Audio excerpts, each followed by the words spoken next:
Shields up, Iron Breakers, and welcome back to Kast. I'm here with DarthMicrotransaction, and today we're going to be talking about Path of Exile 2.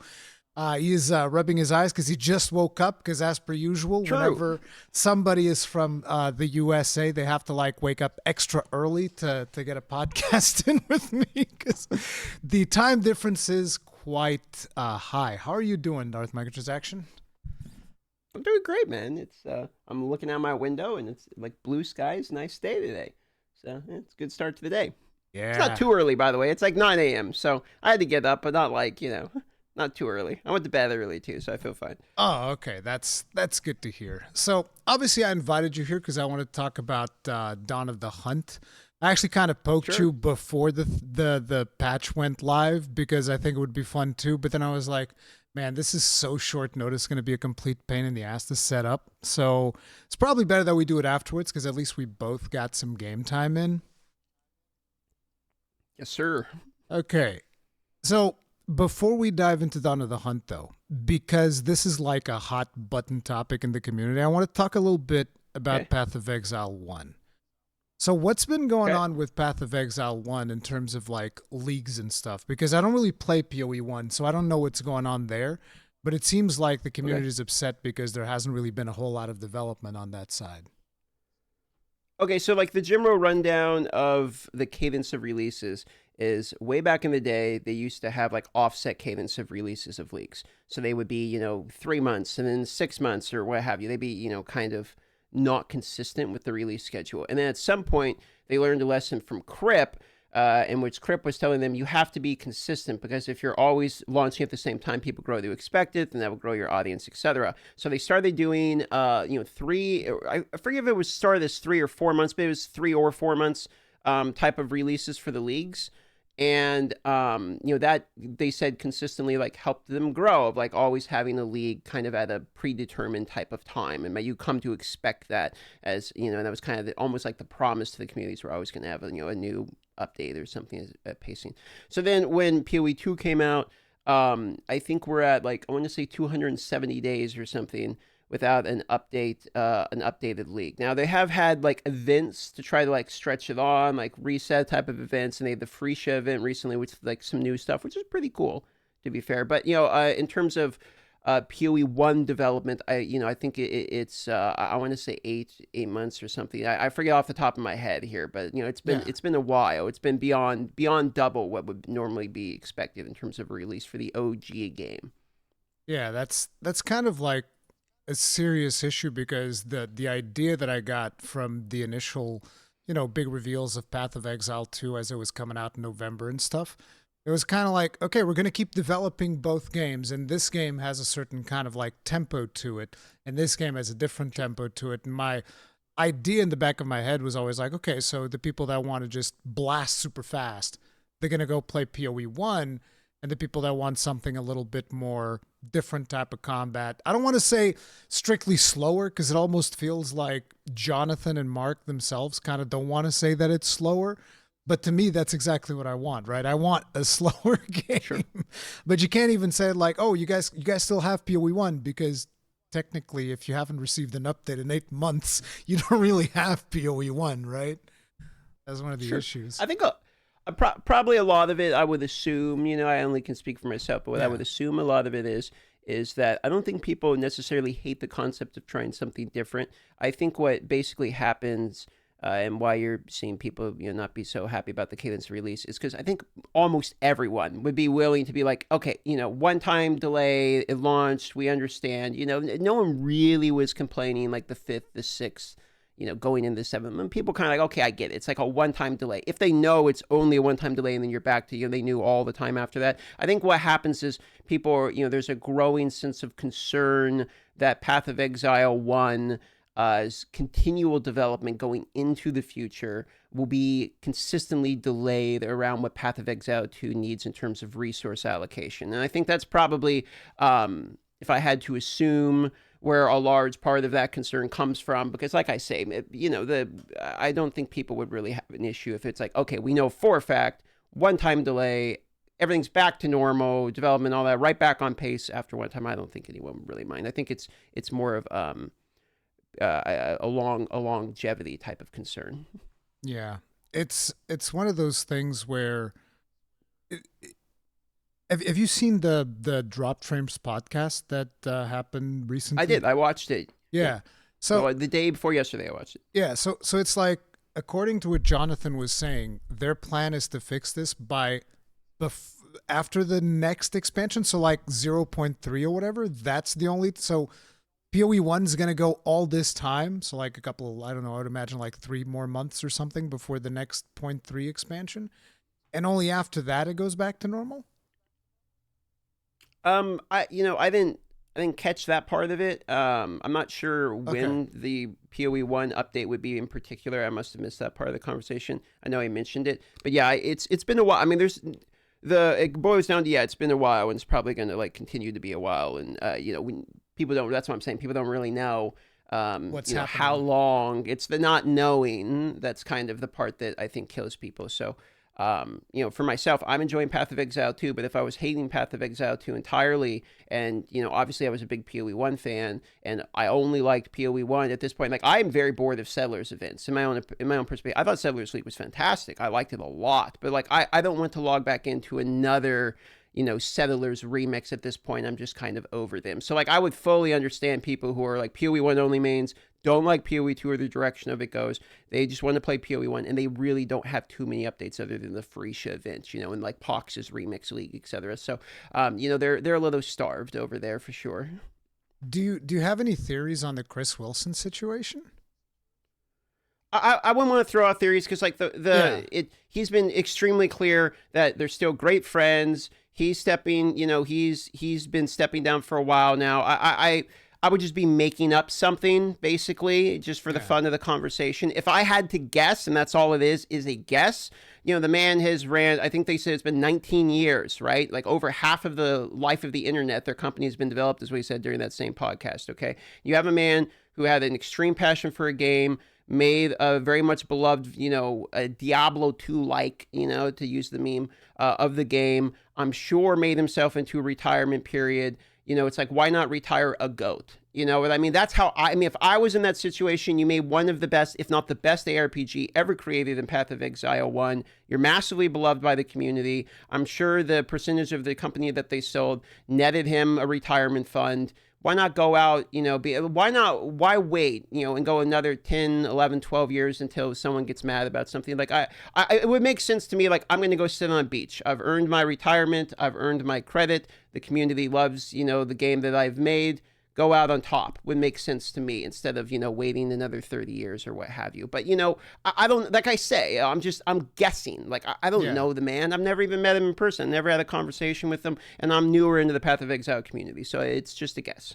Yeah, it is one of the things that I feel like sometimes we almost forget how draining it is to just like do the thing for as long as he's been doing it. Because like I've been doing Yeah. content creation for like 17 years at this point. I don't really see myself stop, but at the same time, I don't have the same pressures of managing like a team of people and having like, a community the size of the community of Path of Exile to completely manage and figure everything out of what's going on. So yeah, there's a lot of pressure there as well, for sure. I mean, it's a hard job. I mean, look at what happened to Jonathan this week. I mean, Oh yeah, he's one of the co-founders too. He's been there 19 years. The guy comes out with an update in Path of Exile 2, and people don't like the direction it's going. Everyone's fucking roasting the guy, like, right out of the gate. So it's like, you can make something fantastic, and you can have an extremely, amazing heritage, and you can still get blasted and have all the stress that comes with that. I don't know how they handle it as good as they do. And the guy just comes out there and apologizes and says he'll try to listen better. It's like, I mean, I want to I would have a large amount of stress myself dealing with that for sure. I want to jump into that a little bit more later, but before that, I kind of wanted to just tell you where I'm at in the game right now, and then you can tell me what your experience is like, just to kind of set a frame of reference for everybody watching. Which I haven't really done much this league yet because of the fact that this update was on the exact same day as an update for my main game that I cover, which is Monster Hunter. So both games had an update on the exact same day. And so, yeah, it's been rough covering that. And at the same time, it's Easter holiday, so my kids are out of school. And at the same True, yeah. time, I'm trying to learn how to play tabletop game Warhammer Kill Team. So I'm juggling like a million plates. So and with how fast and loose changes have been happening with PoE2, I'm like, oh man, I can afford to wait. Okay, I'm not a PoE2 main, so I don't have to be like on the bleeding edge. But yeah. So at the beginning of 0.2, I did a 9-hour stream for Monster Hunter, and then immediately after that, I was like, all right, let's jump into point 2. And I'm thinking, because again, I haven't really planned any of my builds. I never plan builds in PoE2, because for PoE1, I always hear the thing, no, you got to follow the guide. If you don't follow the guide, you're playing the game wrong. And I'm like, no, I haven't followed a single guide in PoE2 yet in order to make my build. And so far, I've been able to do builds just fine. So I jump in, my plan is, I want to play a mercenary with a spear. That's it. There's no plan about where am I going to go in the tree, what skills am I going to grab, and I start playing it, and I'm like, I hate it. I don't like this at all. And so I tell my guys in the community, I'm like, listen, guys, I'm tired. I just streamed 9 hours. I'm not having fun. I'm gonna take a break. We'll come back on Sunday, and we'll see what I figure out. Sunday I come back. I do Smithikatava. I mean, not Smithikatava, just warrior, but with the purpose of going Smithikatava. And then we level it up. Eventually, I do get the Smithikatava, struggle a little bit to figure out what I'm doing with it, and then eventually, progressing through. And currently, I'm in Cruel Act 1, playing around with the build and figuring out what skills I want to use and whatnot. So that's where I'm at right now. So I'm not in end game. I'm not anywhere near that. And overall, the balance for me hasn't been too terrible. I've been clearing things. I've been struggling a little bit because I haven't been using totems, which is what I was using last time. And I find that totems were way easier because I can just set it and forget it. I throw the totem out at the boss, and then I just dodge all the mechanics. And this time I'm like, no, you have to actually beat on the boss as melee. And I'm like, whoa, man, this is painful. This is rough. It's kind of rough. But like, I was still going through, and I like the challenge. That's the thing, right? I'm a Souls guy, a Monster Hunter guy, so like, I like the challenge. I like it hard. So doing fine. And yeah, that's me. But how have you been doing so far in this season? Yeah, I mean, I started warrior as well, or I guess you started mercenary, but I started warrior, and kind of same thing. I was gonna go spear Smithikatava, but then I started using a mace, and I just picked up another mace, and I just I needed strength for life because I was playing hardcore SSF, and I was just like I just kept going mace, so like I still maces, and then I was feeling pretty solid. A lot of people were playing hardcore trades, so the hardcore SSF leaderboard was like competitive, but not super competitive because like a lot of the pro players were doing like trade and stuff. So it's like I'm just gonna see how far I can go, and I managed to get to rank 8 in hardcore SSF on the leaderboard. I was like, I feel great about that. Like, it's good, it's gonna go. And I started like relaxing a bunch. I started playing some other classes. I made a huntress to mess around with ritualist, and because I had like a couple unique items or whatever from I threw in the stash, I was able to like clear through the campaign in like 7 hours. With the huntress, just absolutely blasting with rake. And then I just made a blood mage because there's like this absolutely crazy bleed build using rake disengage I want to try also, so I've been kind of going through that too. And using rake stomping grounds going through the campaign is like an absolute joke. Like you're extremely fast through the campaign. So I've just been kind of messing around with that a bit. But like I got a 91, a 77, and whatever the third character is after a few hours. I think I'm like part of the way through Cruel or something. So it's been it's been fun. I ran the same issues everyone did on launch day. Like the minion health was out of the whack, etc. But the end game is like significantly improved. Most of the focus is on like, oh, the campaign feels worse now because of the HP. But like when you get to end game, the end game is like significantly better. So I was enjoying mapping a lot more than before, because mapping was kind of boring before. There's not really like a lot to do and all that. And to be fair, it's still not completed, but there's a lot of the quality of life that's significantly better. Towers are significantly better. Map layouts have been improved. I didn't even mention in the patch notes, but like a lot of the maps got like basically reworked, and so they're not annoying at all anymore. A lot of the maps that were dog shit, like Crypt and Augury, are like actually good maps now. So that was a pleasant surprise. I'd say the league mechanics I'm not that interested in. Like the wisps are extremely boring, but other than that, like I like the in-game a lot better. You didn't like the wisps. Okay, well, the wisps are fairly basic. You just go, and now there's a juiced up rare, and that's pretty much it. So not really. And it drops no loot, so. Oh, the loot on that is bad? I mean, I haven't been... It's dog shit. I think it's fucking horrible. I mean, if you're asking me, I think it's like absolutely terrible loot. But Damn. it's I mean, I know it that is I've what it been is. very unlucky with loot, but yeah, I wasn't expecting that. It's just like, yeah, it's just terrible, atrocious. Oh man. No, the wisps are trash. I think the wisps are trash because it's like it's a league. I know they don't call it like a full challenge league, and Yeah. I mean fair enough, and I get it now because before I was like, oh, it seems like a mechanic, but you play it, and it's like it's not really. Like you get like maybe an extra rare or something. They say it's 400% drop, but it's like I don't buy that. Like I don't buy it at all. Like I look at the loot, and it's like sometimes I'll literally get nothing. Like you'll kill the guy and you just don't get anything, and it's like I mean you get blue or something, but like it. I think the wisps are boring. I literally actively avoid them now, so I don't do them at all. I'm sure the meta somewhere, some guy like Fubgun is juicing towers and running wisps and getting like 50 mirrors a map or something. I don't know, but like for me, like the average experience is just I completely avoid them because they're unenjoyable.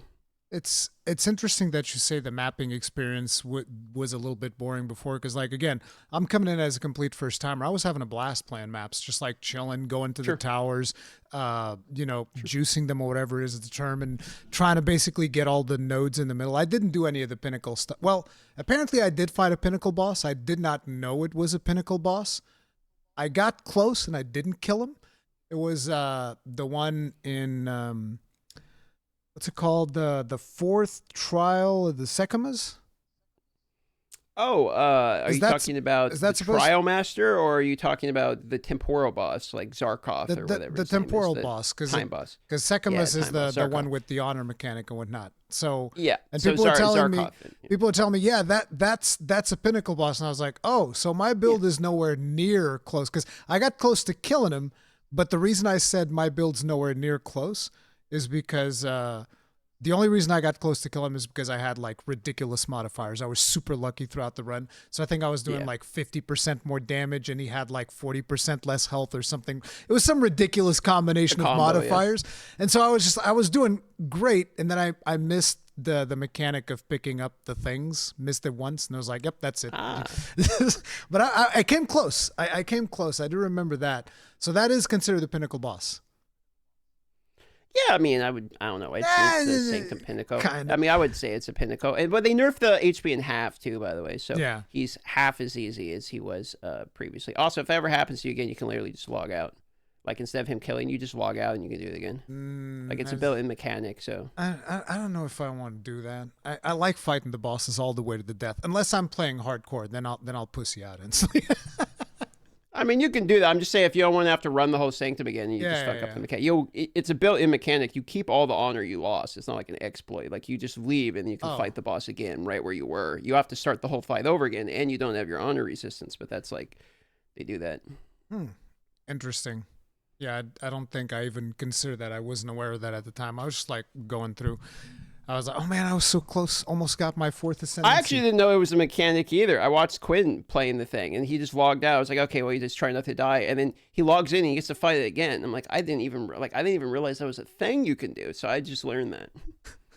Interesting. I think they do that because they're trying to make the ascendancies like doable, because a lot of people just don't do the fourth ascendancy because they're like learning, so they get stuck or whatever. So I mean, I think they try to make you. I even struggled with the third one. And it's like, do you think that the ascendancies, now that we've had, I mean, you've probably had way more time than I did in the previous one, because they didn't change anything ascendancies wise for 0.2, right? Other than nerfing the Well, boss's they're health. half HP. Yeah, the boss's health, So. but I'm talking about the trials themselves. It's the same thing. I'd say there might have been some. I think there was some like minor quality of life stuff. I don't remember exactly what it was. I'm trying to go through all Yeah. the patch notes in my head here, but I thought there was some like minor adjustments, quality of life to chaos in particular. But I don't think they touched Sanctum. Yeah. Yeah, but so my question is, now that you've gotten to experience those way more than last time that we spoke, do you think that they're like even in terms of difficulty? Because my idea was like, I felt chaos was significantly harder because you need to do it like 3 times and then a 4th time or whatever it is to then fight the main guy. Whereas with Sekima, Sure. it's like you just go to the 4th and then okay, now you do this whole thing and you fight the boss at the end. I just kind of felt Yeah. as a newcomer that Sekima's was way easier. Yeah, I would say if you understand with Sekima's, and the goal is just to eventually get it, and you understand to farm honor resistance relics, Yeah. like if you get that mechanic and you farm the relics, then Sanctum is like vastly easier. But But in terms of like getting your first 4 points, like normally what I do when I do my playthrough is like I just skip the Ascendancy and then do the Chaos boss right away, like pretty much. And then you get your points and you don't even have to do Sanctum. Wait, what do you So mean? What do you mean skip the Ascendancy and do the Chaos boss? I'm confused. okay. So like if you're in campaign and you don't want to, you're blasting through and this is sort of like a min-max thing. But if you're in campaign and you don't want to do Sanctum at level 24 or whatever to get your 2 points, just be unascended until you get to Act 3. Do the Chaos Trial, kill whatever the boss is on the floor, and get all your points, and you're done. Oh, so if you do it that way, so if you do it on Act 3, you get Sekima thing as well. Yeah. So like you get the higher level points of whatever tier you're doing. So like you could literally be unascended and then kill the pinnacle boss and get all 4. It's not going to give you 2.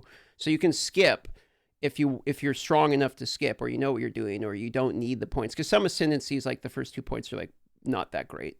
So if you just are fine, you can just wait, and then you can bypass having to do like 2 points and then 4. Like you can just skip. Damn. You guys, this community comes up with all kinds of like shortcuts to do things super fast. So I guess I shouldn't be surprised that there's always like some kind of backlash going on if things aren't going fast enough. Yeah, well, I mean, it's like I don't necessarily like running Sanctum personally. Like I find Chaos Trial more fun because it's kind of like a boss rush. So I like the boss rushing. Sanctum's a little bit more annoying because I have to look at the map and click where I'm going. I hate Gauntlet personally. So I try to avoid Sanctum where I can. Though I find Sanctum to be much more rewarding in terms of loot acquisition. Yeah. But the Pinnacle boss from the Chaos Trial Master, like the Trial Master, drops way worse loot now. So he's not really worth doing as much anymore unless we're going for a diamond or something. So yeah, I think I probably prefer Sanctum overall, but I like doing the Chaos Trial better. I find the Chaos Trial to be just like so completely random that you kind of need a more min-maxy build, whereas you can kind of skate by Sekimas with a less min-maxed build. That's true. I agree with that. Yeah. Yeah, because of There is one tip though, because like you're talking about getting the pieces at the end to fight the Pinnacle boss, right? Yeah. So if you're each boss that is at the end gives a different piece. I don't know if you know that. So like if you're trying to get the left piece or whatever, you need the Wind Tornado Bird. If you're trying to get the right piece, you need, or I could have them backwards. You need the right piece is the Chimera, and the middle piece is like the Gobble guy or whatever. So there's a piece that's tied to each boss. So if you need like a particular piece, then for the last boss you kill, so then it's like, okay, well, I have to get the Chaos Bird as the final boss that I fight, or else I'm not going to get my trial piece. So then what you can do is if the Chaos Bird is the first one, then you just reset. You just do a different one. You just put a new token in, and then you get a different one. So you know which boss is going to be at the end by proxy of which bosses you're fighting, along the way. So you can save yourself, wasting a trial basically for a piece you don't need, because you can't reforge them or anything. I wasn't even aware because again, I don't look up too much stuff. I like to be surprised, like we were talking about earlier. You want to be surprised by RuneScape thing. So I don't look up any information on PoE2. I want to be surprised. I think that would be a terrible surprise if I would actually go through and do another not max tier, but like higher tier Sanctum, and then get the same boss and then not get another piece. I'd probably like, wait, what? I went through all of this for nothing? That's how I found that out. I got 4 pieces in a row. I got 4 pieces because I only play SSF, so it's like I can't trade for the piece. So I went 4 times in a row. I only got the middle piece every time. I was like, it's always that same goddamn boss. So then when I went to another one, I'm like, okay, they pair together, and then I was like, all right, we're good, Yeah. Just now I know if I get the boss is going to give me the middle piece, as the last boss, I just reset, I'd save myself the 10 minutes and redo it. That to me just makes chaos once again even harder. I'm just like, why would it's like Sekima's just feels so much easier unless you're playing like a melee build. That can get kind of annoying, which now I'm playing melee builds and I can my first run through Sekima was not nearly as smooth as the last time that I did it. But I'm also playing SSF because I kind of find Trade League for me to kind of trigger my FOMO hardcore. Like I feel like I'm always competing because like, oh man, these people are selling stuff for like divs already. I'm nowhere close to where I need to be. This is crazy. Like I start losing my stuff. So yeah. Or you get worried about using your currency. Like I actually want to play the game. I don't want to play stock market simulator. So I'm not trying to like take my exalts and put them in divines as soon as I can and move my divines into mirrors as soon as I can. So that way it inflates with. It's like, I just wanted to buy some items or slam some items, or like I'm not trying to do all this like shit. Like real life and taxes and shit are already stressful enough. I don't need that in a video game too. So I tend to play SSF for that reason also. Yeah, I get it. So I was actually curious. Did your hardcore character die? Because you said I made it up to rank 8. Did you die, or did you just like, no, I'm good No, I didn't here? die. Oh, okay. Yeah, no, I just you make it so far, and I didn't think I was ever going to make it in the top 10. And like I say again, not everyone was playing hardcore SSF. I'm sure if I was competing with a lot of the other streamers and stuff, but a lot of them decided to play Trade League, so it was freer. So I was like, well, let me just get a top 10 placement, and I feel pretty good about that because fairly new in the RPGs, and I like the game a lot, and it was just fun for me. And then I didn't care anymore because level 91 to 100 is like 30 91s or whatever, and I'm playing Bone Shatter and Slow Clear, and the people that are now going to the top are all going to be like Lightning Spear and shit anyway. The 100, like it's going to be all the fast clear builds. Like there's zero shot of me going from like rank 8 to like rank 1. Like that's not going to happen because I'm playing Warrior Bone Shatter. So it's like, why bother? With the XP competition at that point, like I got as high as I'm realistically going to get because Smith has an innate advantage on League Start because your defenses are cooked into the build. So it's like I get a push, kind of for free. That's why like it was like 6 out of 10 of the top people were Smiths, and now it's all like Deadeye and other shit. But like in the beginning, it was Smiths were populating the board. Yeah, that's what I was seeing. Everybody was like, I actually got a lot of people complaining, saying like, "Oh man, Warrior is so overpowered," and I was like, "Bro, what do you mean?"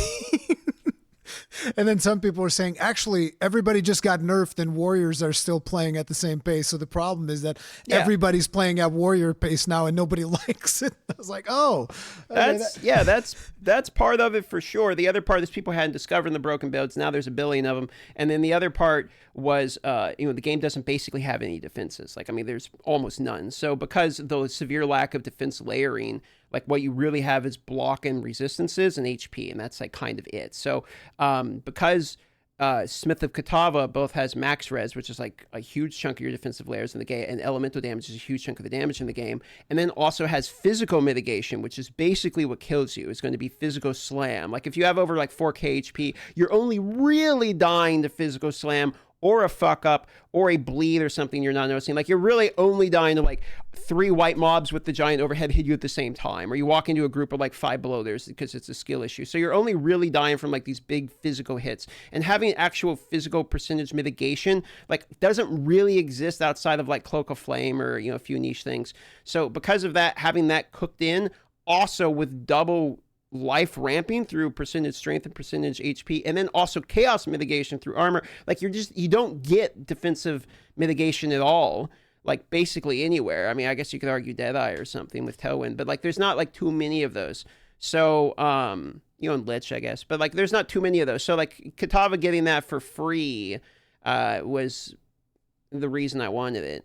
Yeah, it's one of the interesting things that I also meant to ask you, like what defense did you go for? Because the way that I look at it as a newcomer, I'm thinking, okay, so there's 3 defenses in the game. There's energy shield, armor, and evasion.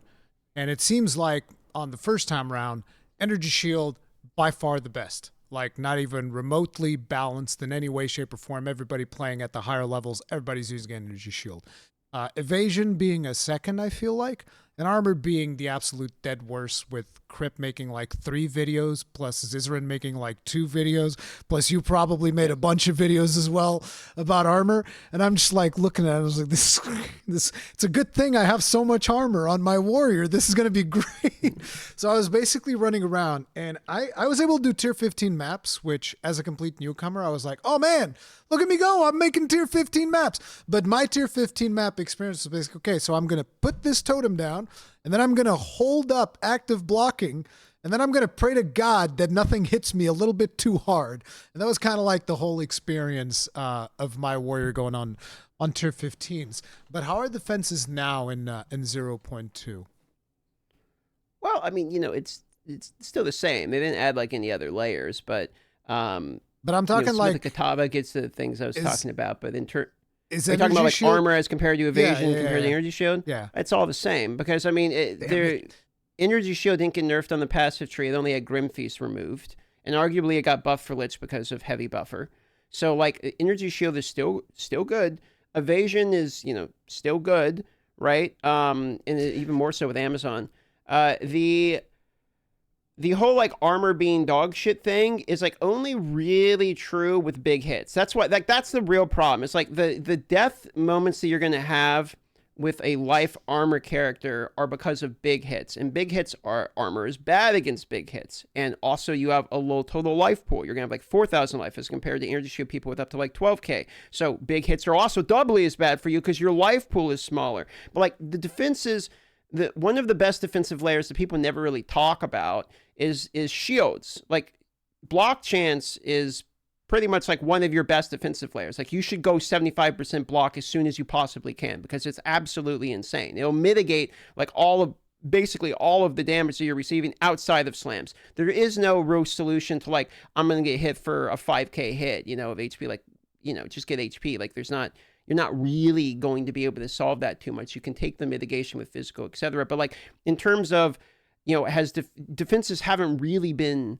changed that much. Maybe there's some new unique items I haven't seen or something, I don't know about all the new unique items yet, but like defenses are still kind of like the same. The only difference is energy shield isn't as free as it was before because you don't have Grim Feast, but would I rather have 12,000 energy shield or 4,000 health? Like it's still going to be 12,000 energy shield.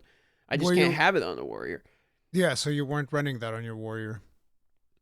No, I mean I can't, right? Because I need I need Giant's Blood because I'm going to wear a shield and I'm running maces, so I have to have strength. Strength is life. I'm going to take strength percentage and life percentage on the chest plate from Kitava because that's the only way to stack more of it. So I have like 4,100 HP or something like that right now with like 86% max res and capped block chance.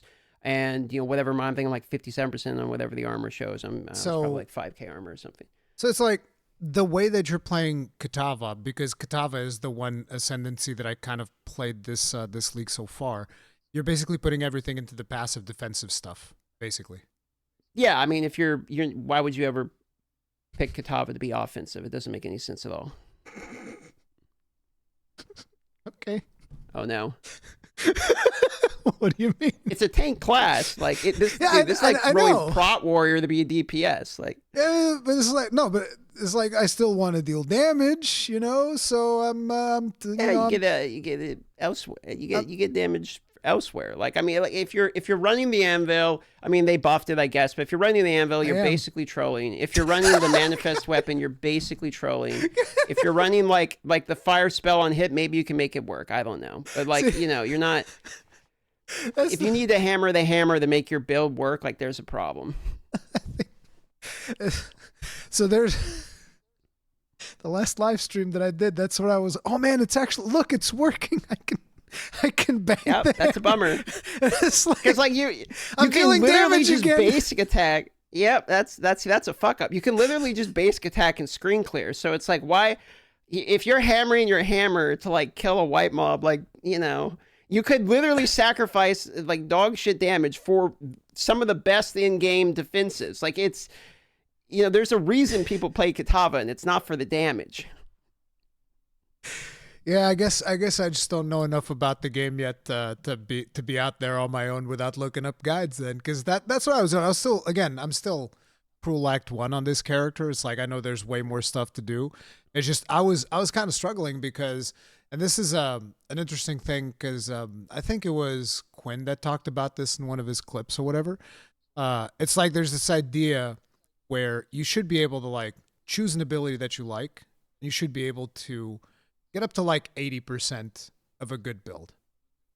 Right? Sure, yeah. Yeah. And it's like I kind of feel like in the current iteration of the game, that is going to be extremely challenging. Because for me, for instance, I'm like, I want to build around fire. I want to be big fire warrior, want to deal a ton of fire damage with whatever abilities you're able to get with fire. Then I started tweaking around that and I'm just like, okay, so there's this one Fisher thing that'll deal fire, but this thing deals no damage. And then you're supposed to do slams into it and then it bursts up and it still deals no damage after you do the combo of doing it plus the slam. And then I'm also thinking about, okay, but which slam am I going to do? And it's like, well, obviously Sunder would be the best, but Sunder's so goddamn slow. And because I don't have any gear yet, I'm going to die if I try to Sunder even in Cruel Act 1. And so I'm like, well, I guess I'm stuck with rolling slam kind of, because that I can kind of like steer it away if there's damage incoming or something. And that's kind of like the struggle bus that I've been on. It's clearly not as good as totems that I was doing last time with whatever was the Warcry Ascendancy dude. Yeah, I mean, well, I think there's a couple things going on. I think if you take like the guys who are making the best builds, okay, you find some guy who's like a world tier build creator, and you say pick any skill in the game. You can have him pick any skill in the game. They can probably make a build that's like 80% as good as some of the other ones, sure. Yeah. But your I average think, player like, is not going to get there. right, that's where I'm going with this, which is like, I think a lot of times when people say stuff like that, what they mean is they want a guy who like doesn't know anything about the game, doesn't play it too much, to be able to pick it up and be 80% as good as a meta build from someone who plays the game nonstop for a living. It's like, that's not going to happen, because it is happening, but just not like brand new players are not going to be 80% as good as a professional player. Like, it's just, this is almost, it's almost like an argument like, hey, I want a guy who just picks up the basketball like at a court to be able to make 80% of the hoops that Michael Jordan made in his prime. It's like, it's just, that's not really the way it works. You know what I mean? So it's like, I agree with you that, you know, skill, it's a great idea to have, you know, the skills basically be all within a certain range of each other and viability. I mean, that's why people talk about build diversity. I completely agree. I think everyone would agree, but you know, people are doing that. It's just, they're not us. Like, I mean, John Groen's doing Firestorm. Everyone was saying it's like the worst skill in the fucking game and dog shit. And he's like literally saying it's one of the best skills ever. People just don't know how to build it. So it's like, I think that does exist. It's just a lot of times you have to have the knowledge of it. So then the argument is, okay, well then the game needs to be as accessible as possible and portray the information in a way that newer players can, you know, take it and dilute it down into a build easier enough, which is what I think the whole point of PoE 2 kind of was. Like, they wanted a fresh start, and they have like the recommended shit, and they're trying to do all that, and it is a better version of PoE 1. But like, if you go too far down this road, then you know, you end up with what happened to D4, which is like you can just click like any random variation of fucking anything, and then you can just go like hold the right click button and just melt everything, and everything's the same, and who cares what you're doing because you're just melting everything. And the only difference between builds is my build does tier 100 of the pit, well my build does tier 150. Okay, who cares?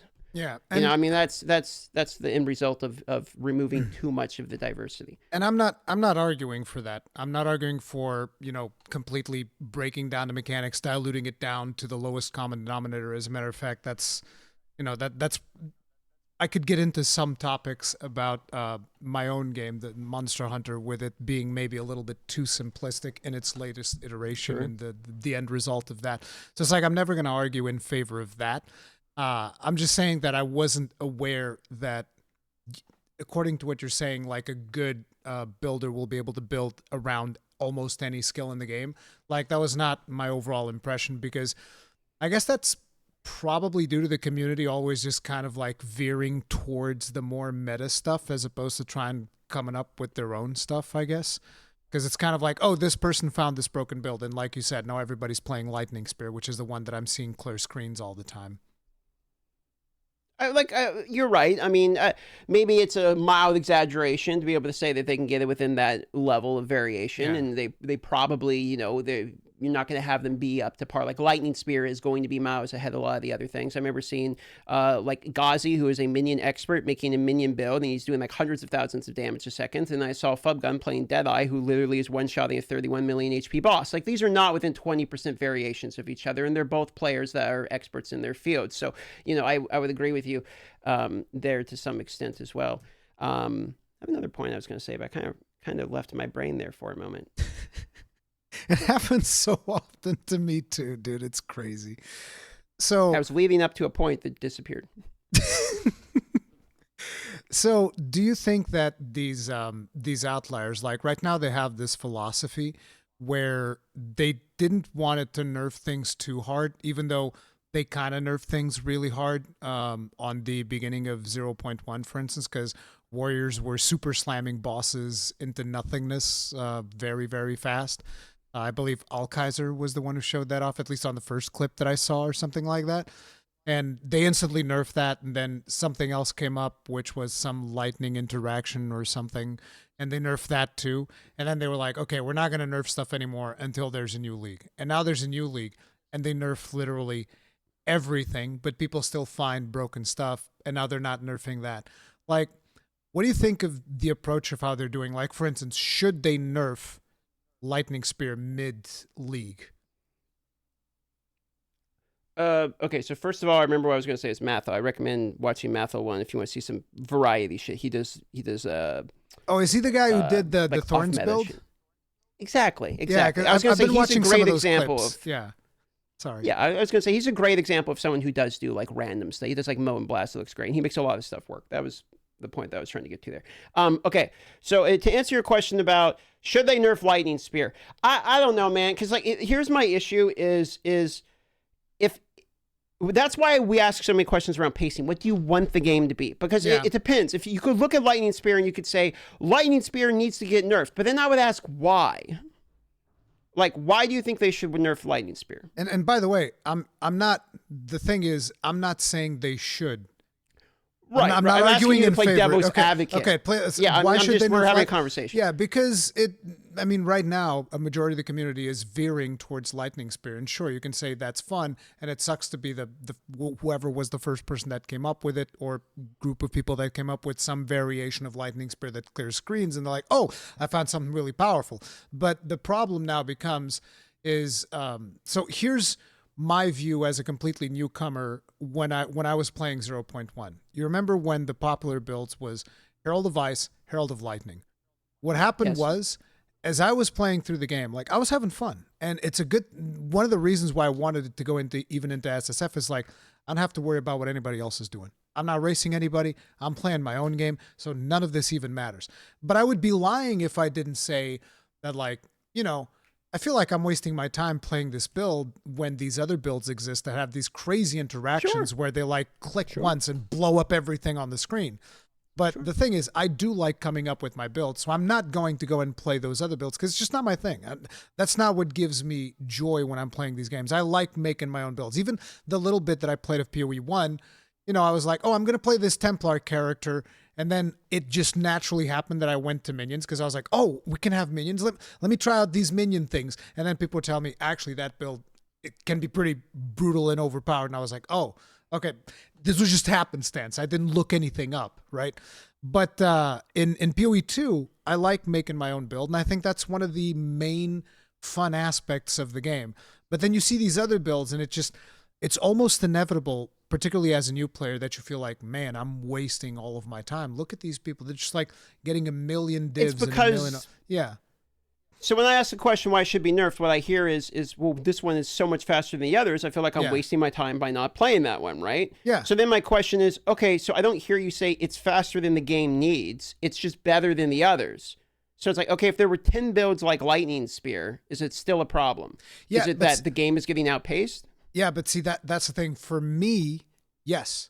And this is very hard to kind of express, I've noticed, within the community, because the community is very passionate about it. And the moment that I try, because and here's the thing, when I say these things and I try to express it as best as I can in my streams, because again, I'm a newcomer to the community. I don't want to be like an arrogant prick and say like, no, the game needs to be the way that I want it. I want it slower, and they said it was going to be slower, and fuck you guys, I don't care, right? That's not what I'm trying to do. So it's like I always tell people, listen, this is what I like, and this is why I like it, and that's it. I'm not asking them to do it like this. So we've hit the core of where I'm going with this, which is this is why I say it always comes back to pacing, because it's like if I talk to you about why does it need to be nerfed, that you have to come back to the conversation of what does Path of Exile 2 look like in the in-game in design philosophy. It's always going to come down to that, because Lightning Spear, if you look at it theoretically, there's nothing wrong with it.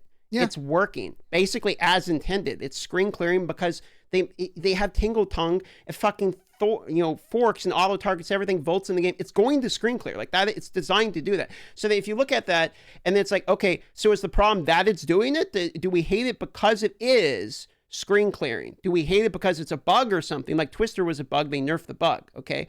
So they're going to fix shit that is obviously not intended. Lightning Spear still remains. So my question to you is it because I don't see in the other build that speed, or is it that I don't like how fast it's going? Because it always comes down to that. Like, it's always the pacing. So if I ask this same question to 100 different people, I'm going to get 100 different answers based upon what they particularly want the game to be. And it's always going to come down to like, this is too fast, this is too slow, or they're going to say bring the other build, like bring the other builds up to the level of light. If you're asking me personally, I'd say, well, Lightning Spear is a good build. Like, if I made it as bad as Leap, Slam, Bone Shatter, which is still pretty good for Warrior, like, then we're going to have, again, in my opinion, when maybe people complained about 0.2, which is you brought everything down to the clear of the Warrior, and people fucking hated it. And then people started discovering broken stuff, and now they're running it because they do want to be faster. And you can argue it's, okay, well, I feel stupid for not using it. Sure. But if there's like 10 different variety of builds, maybe you're going to pick one or the other. You don't have to pick just that one. So it's always going to come down to the pacing. It's like, what do you personally think the game should be? And that's why we always got in every single interview, every single person ever, in any interview I've ever seen, it happened in the Drop Frames, happened in the everyone always asks about the speed and pacing of the game, because that's where all of these nerfs and philosophies and rebalances are eventually going to come from. It's how fast should you be able to go in the end game with an optimized build? That's the only real question that matters, and everything else is always going to evolve around that. And it's funny because Jonathan and Mark always refuse to answer the question. Because do you think that maybe they haven't figured it out yet, what they actually want the speed to be? Because their argument always ends up being, well, we want meaningful combat, so we don't care how fast it is as long as it's meaningful. And then it's like, well, okay, at that point, if the argument is meaningful combat, and again, before people get mad, because I know they will, I'm not saying they should nerf it or change anything about Lightning Spear build, but if the argument is meaningful combat, I would argue that Lightning Spear is not meaningful combat. You're throwing out a spear and everything gets deleted, right? I think we can agree on that. Yeah, you delete everything, but I would also argue if my first 2 or 3 days as a warrior in campaign was my experience all the way through the game, I would not play the game. Like, if in game I was required to be what I was in Act 1, I would argue, okay, there's meaningful combat, but what does that mean in terms of meaningful progression? Because if I want Elden Ring, I'll play Elden Ring. I won't play this. So it's if I'm supposed to feel the exact same combat and never have power progression of a character, why am I progressing my character? Is then with the end result of that for me. You could say fight different monsters, fight different bosses, sure, but I always feel the same. So at some point, I'm going to want to be able to progress my character, and it's just always a debate as to what power level you're supposed to get to, and that's the answer that matters. It's always what is the again, it comes back to pacing. It's always how fast am I supposed to be able to clear these screens? Like, what is an example of the build that is the perfect design? Is it Leap, Slam, Bone Shatter? Is that the perfect design of the build for them? Is it, I don't know, is it the Lightning Spear? Is that too fast? Is it minions? Like, I've played a million different builds, and a million of them have a million different speeds. And so it's like, I just want, what is the goal? But, I don't know the answer to what they want. It's like, do they know? I don't know. I've tried asking a million ways and a million different times. I've watched everyone else try to ask a million different ways. I still don't know, what's an example of a perfect build for them. I saw your interview as well, and again, you did ask that same question. It's like, okay, so let's talk about it. And it's funny because whenever I watch these interviews, the first thing that I zoom in on is like, okay, pacing, ears perk up, and I'm like, okay, let's go. This is the one I want to know. And the answer is always meaningful combat, and I'm just like, what does that mean? What is meaningful? I don't know. I don't know what it means, because like for me, I don't play the game for meaningful combat. I play it for meaningful character progression. That's why I play it. Like, you want to see RPG, number go up. I do the same. Number go up, but like more than that, I want to see an intricately layered variability of systems for defenses and offenses that makes my character have power creep, but also within the context of power progression versus monsters that have similar power creep. Okay, yeah. I'm not asking for my character to one-shot literally everything always, because that's what my power progression means to me. I want challenges that arise to the power structure of my character. I don't need the same mob that I'm fighting in Act 1 to appear in-game, this time with 50 times more health. I don't need that. That's not progression. That is number goes up. That's what that means, okay? So it's like, I do think that when I look at Lightning Spear, it's like, okay, so, yeah, Lightning Spear is strong, but also like you're eventually adding in the frenzy charges to make it work, and you get the unique to make it work, and then you have to scale crit, and then you have to like you add your Roa in with all that. So it's like, yeah, okay, so eventually it does screen clear, but like you're not just clicking the move and then screen clearing. You're literally having to like layer multiple things on top of it to get it to that point of screen clearing, and then it's best within a map trash mob farming scenario. And if you get to like a boss or something, you still have to do like a different rotation. So I look at that build and I just think to myself, what actually are people upset about with it? Like what exactly is it that people don't like about that? And that's why it always comes back to pacing, because it's like, I think people don't like to see everything on the screen die. I think that's what it is. I think people want you to see you have to struggle with each and every mob. And it's like, if I'm struggling with each and every mob, then it's the same shit that we did in the campaign. So it's like, I don't, the conversation to me always always comes down to just what people want to experience. And it's like, I understand if people say that they want slower gameplay. I get it. Like, I'm not saying that we have to zoom and teleport everywhere like PoE1, but at some point you're going to need to be able to clear, because if you don't clear, you don't have player progression. Because if I ask you, you play for 10 hours straight, do you want to be faster? And I asked you this last time, 10 hours after playing, do you want to be faster? The answer was yes. I want to be faster after 10 hours. Okay, 10 hours more. Do you want to be faster? Yes. Eventually you're going to do 1,000 maps. And from map number 1 to map number 1,000, you better be fucking faster, because if you're not, what did you just do? Nothing. You just killed mobs in the same pace for 1,000 maps to get nothing out of it. Yeah, it's just I guess one of the interesting questions then kind of becomes, you personally, the power creep levels of, like, say the double herald interactions, whatever they were, because again, I didn't play those builds. I don't know exactly what the interactions were. I've been told that like Herald of Ice was interacting with itself and blowing everything up instantly or whatever. And then the current power of Lightning Spear, is that too fast for you personally? Do you want that speed? Do you want it faster? Or would you rather it be brought down just a smidge, or maybe brought down a lot? I don't know.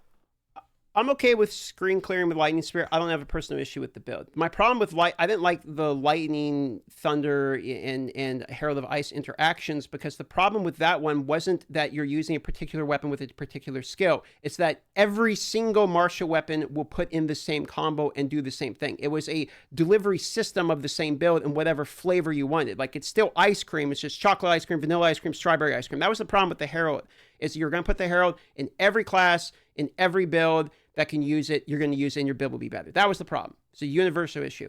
Lightning Spear is, you have to have a Lightning Spear, and you are doing a certain unique item with a certain build. It's just a build is what it is. It's a certain build. So it's very specific when compared to Herald. It's like, I'm a complete noob with this, guys, so I need to learn, okay? Yeah, so it's like, it's very particular. Yeah, it's like I'm doing a very particular route in which I'm going a very specific way to have an end result, as opposed to before I pick literally anything I want. Like, I just pick anything I want and just put Herald of Ice in it. Yeah. Like, they're different concepts. Like, the Herald of Ice thing needed to go. It was dog shit. Okay, and it still somewhat works, by the way. But like, you needed this concept of any class, any weapon, throw it in, you're done. Like, that needed to go. Okay. The Lightning Spear thing for me is a different beast, because you're using Tango Tongue, you are building crit, it's a crit build, you are using spears specifically. A lot of times you're pairing it with like the Roa, you're having to generate frenzy charges. Like, I don't see them as the same thing. I just see a build that's good, and people aren't used to like seeing good screen clearing builds that aren't like the Herald of Ice, Herald of Thunder. So now we've got this association with, if a build is good, get rid of it. And it's like, okay, we can do that, but like, that comes with its own problems. We need to know, yeah, it's like, we can do that. If that's what we're doing, okay. Like, if it's just any good builds, goodbye, okay, fine. But like, we have to understand why we're deciding Lightning Spear is a problem. Why? I want to know why. If we're going to delete it, why? If we're deleting it because you're screen clearing, then we're never going to screen clear. That's what I'm hearing if we delete this one. Yeah, and again, I'm reinforcing this again. I'm not saying we need to nerf the build or anything like that. But I would like clarification from Mark and Jonathan as to like what is the point? If this is the point, if this is like the end game of the end of the progression of PoE2, because it is kind of important for me personally, because this is one of the reasons I personally never got into PoE1, and people usually give me a bunch of crap over it, but it was because, like, I see the Flicker Strike builds, I see some leap slam build where bro is just like leap slamming 10 times a second. Like there's like some leaps per second stuff going on. It's like bam, bam, bam, bam, bam, bam, bam. It's like, and I'm like, okay, these are a bit too fast. Okay, it's a bit too fast. I'm a boomer. I like going a bit slower. Okay, I like a little bit of foreplay. I'm not just like wham, bam, done. And so that's kind of like the thing for me, and that's the thing that I kind of feel like we need to know, because otherwise, I feel like we're always going to have this type of adversarial nature between the players. So like you were saying, I don't want to play the game if it's always Act 1 pace. Act 1 pace, and I get a lot of crap over this. I loved Act 1 pace. First time I played through Act 1 with my mercenary, I was running around doing like, I was trying to make explosive grenades work, because to me, the moment he said, it's like a grenade launcher, I was like, oh, that's exactly what I want. Weapon goes boom. Yes, good stuff. Sure. So I was playing around with the Merc, and number one, I think my Merc is my favorite character out of all the characters because of his quips. Because all the other characters are like being superstitious. Oh, this thing is happening. Stuff, yeah. goes up to the friggin' Lady of Filth or whatever, the boss at the top of the rotting pyramid, whatever, and you're just like, had worse. Yeah, no, he's great. He's hilarious. You know, it's like, okay, so the point about Act 1, it's like, I get, like, I like Act 1 pace too, but we also don't just make new characters over and over again and play Act 1 over and over and over again with every different class, every different, you know, of course, because I want to do maps. Type. We don't. Yeah, because you want to progress the game. Like you want to continue. You want to see your character go from Act 1 to something else. And so it's like, it's the same thing campaign for me. It's like, okay, I don't complete the campaign and just make a new character and then like play the campaign again and then make a new character and play the campaign again. Like at some point, like I want to go beyond that. So like I think that the campaign is fairly long and is also fairly good, or at least, you know, was until the recent feedback we got with 0.2, right? And really they're fixing that. But like the campaign was pretty unanimously received as like an enjoyable part of the game. It also is very long.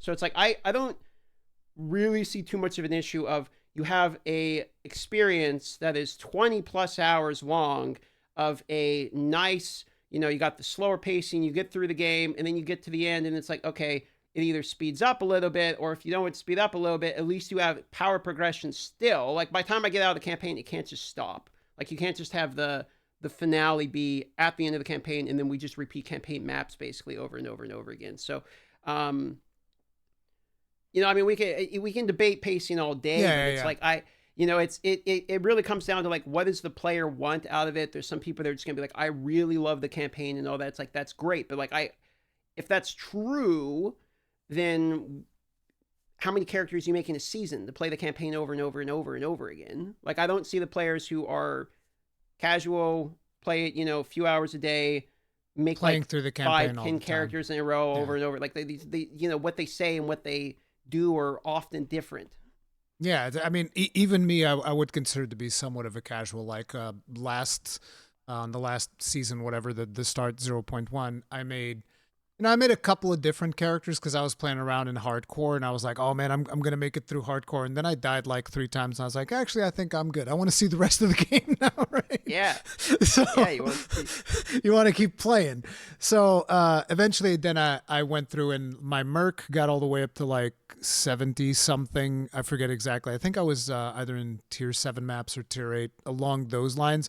And he was in Trade League, and then I was like, okay, I want to go SSF. So then I go Warrior.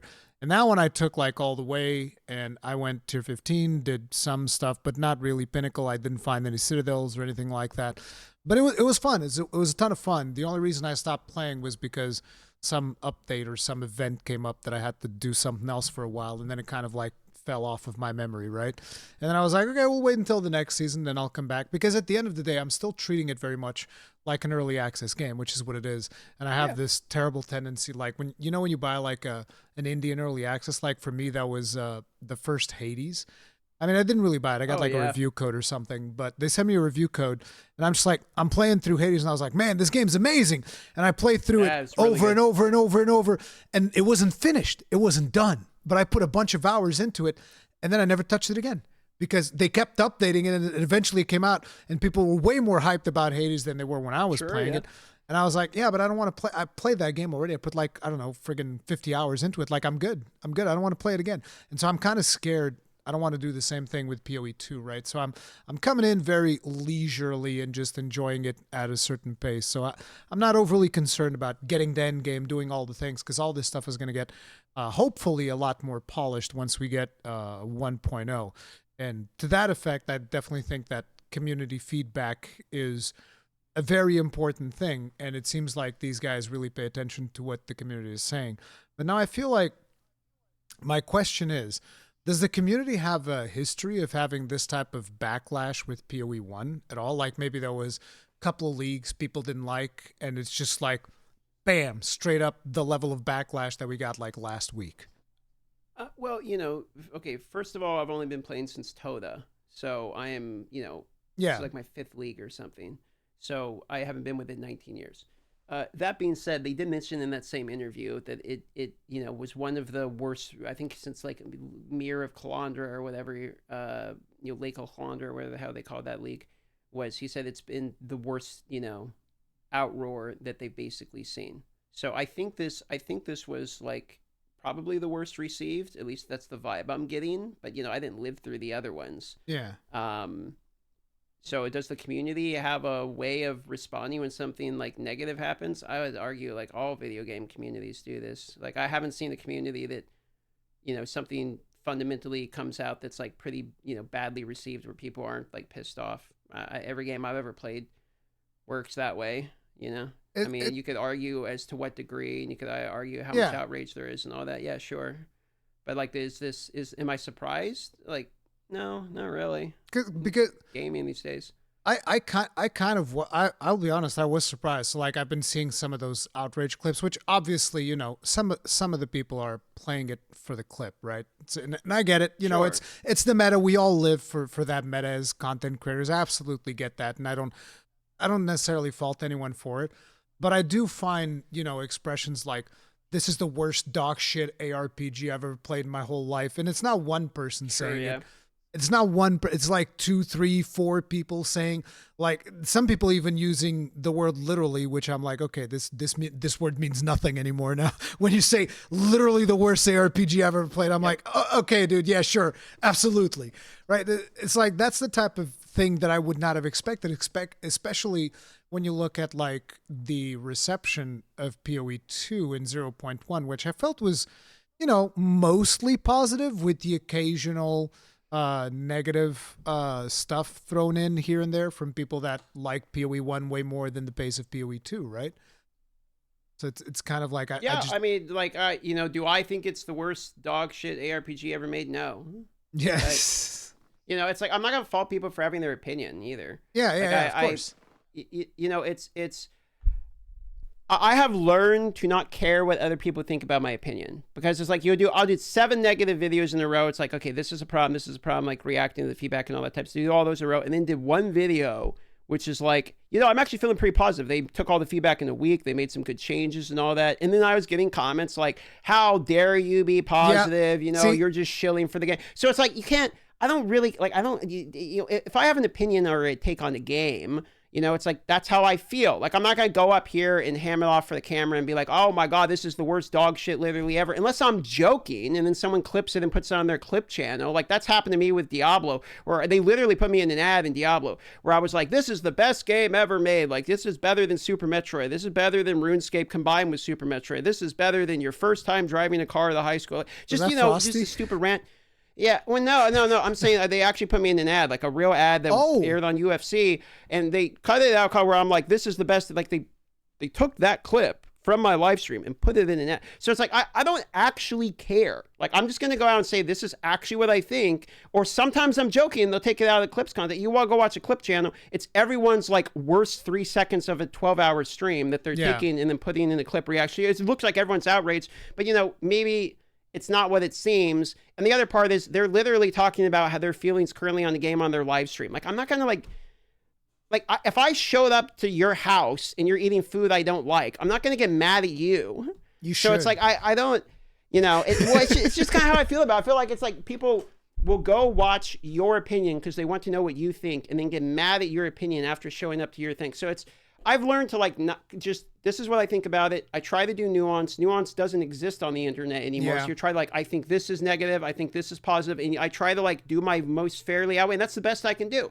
And it's, I actually think this is positive, I think this is negative. There was positives I had to say, and there was negatives I had to say. But if the person who disagrees on whatever side is only going to pick the one they want, I did a whole post where I talked about like 3 negatives and 3 positives, basically, right? And I had this guy arguing with me that was like, why are you always so negative? It's like, brother, like half of this is positives. Like the end game is significantly better. You only are complaining about the part that I have a negative on because you don't want to hear negativity. So when I see people being, negative or outraged about the game, I'm not surprised that they have an opinion on it. I could sit there and I could judge them about the way they want to portray the opinion. I could judge them about the persona they play on stream. I could do all of that stuff, but it's like, I don't actually care anymore because it's just these people's takes on whatever is going on at the moment. Maybe I'll respect somebody less if they have a dog shit take and I just don't agree with it. Maybe I won't interact with somebody as much as I find they're a little bit more wild for my opinion, but I don't think it's like this huge deal,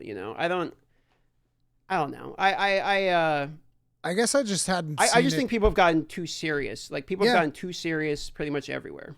Yeah, but that's the thing. I just hadn't seen anything on this level on the communities that I'm usually at. So like, some people are disappointed with Monster Hunter. We get the same comments, like, because in my review of Monster Hunter, I'm like, okay, so I think it needs more of this. I think it needs more of that. But at the same time, I also really enjoyed this. I really enjoyed that.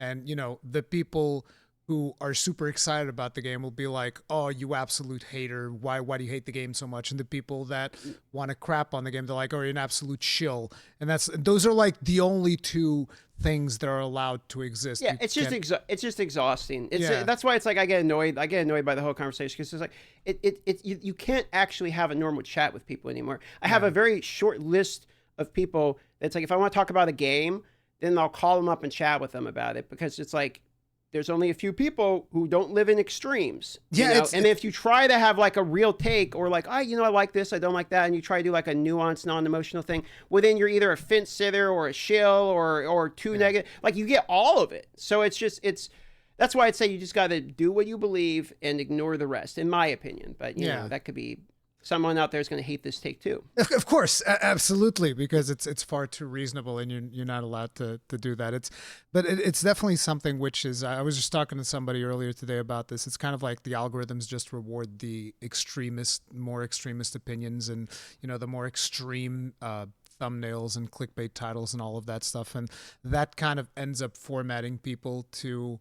They either want everybody to hate everything or absolutely love it, and there's no midpoint. But ultimately what ends up happening is, because I just kind of feel like this takes a toll on creators to some extent, but I kind of feel like we're used to it by now. So it's like, whatever. But the big thing for me is also, it kind of takes a toll on the developers as well. Right. And I'm not being here like that because I don't know GGG all that much beside what I've played of Path of Exile 2, which seems like a pretty fun game. That's pretty much all I know about GGG. So one of the questions that I would pose is, do you think that their heart is in the right place? The developers. I think they're trying to make a good game. I think they're trying to make the best game they can make in the way that they think they should make it. I think sometimes that's at odds with what people either want or what some people want. And I think that's when we see, conflict. I don't have a lack of faith. I just don't think it's going to be a smooth road the whole way there. Yeah. And it seems like an obvious answer to me. I think they're trying to make the best game they know how. I don't think they're actively like waking up in the morning with like their heart in the wrong place. Like, I want to make a bad game where I can grift people's money. Like, I don't think that's what it is. I don't think that they made a company for 19 years making, the best ARPG of all time and then decided to make a dog shit one and ruin their legacy. Like, I don't think that makes any sense to myself personally.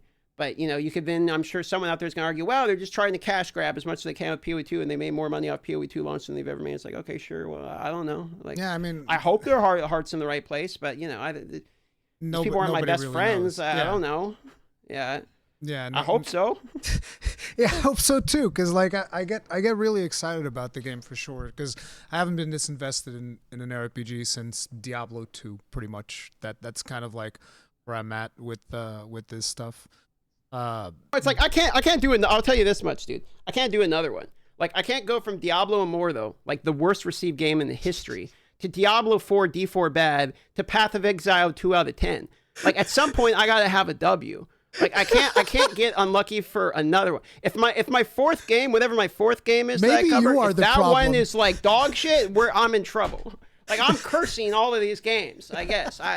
So it's like this one really needs to not suck in a year because I can't go back. You know, I did my time, dude. Yeah, I think it might be your fault. Everything. Listen, tell you what, don't ever come play Monster Hunter. Oh yeah, I know.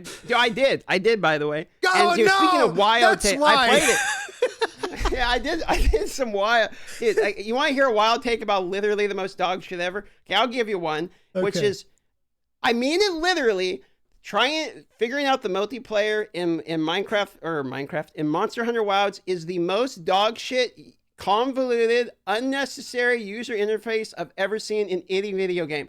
I like to say that I played video games before, and my buddy, who was a literal professional, and me took an hour to figure out how to kill a mob together. Like it's like, why? Just let me have a big invite button. I don't need this fucking party link, and then we like have to touch the tips and then do a handshake. Like just fucking let me play the game, dude.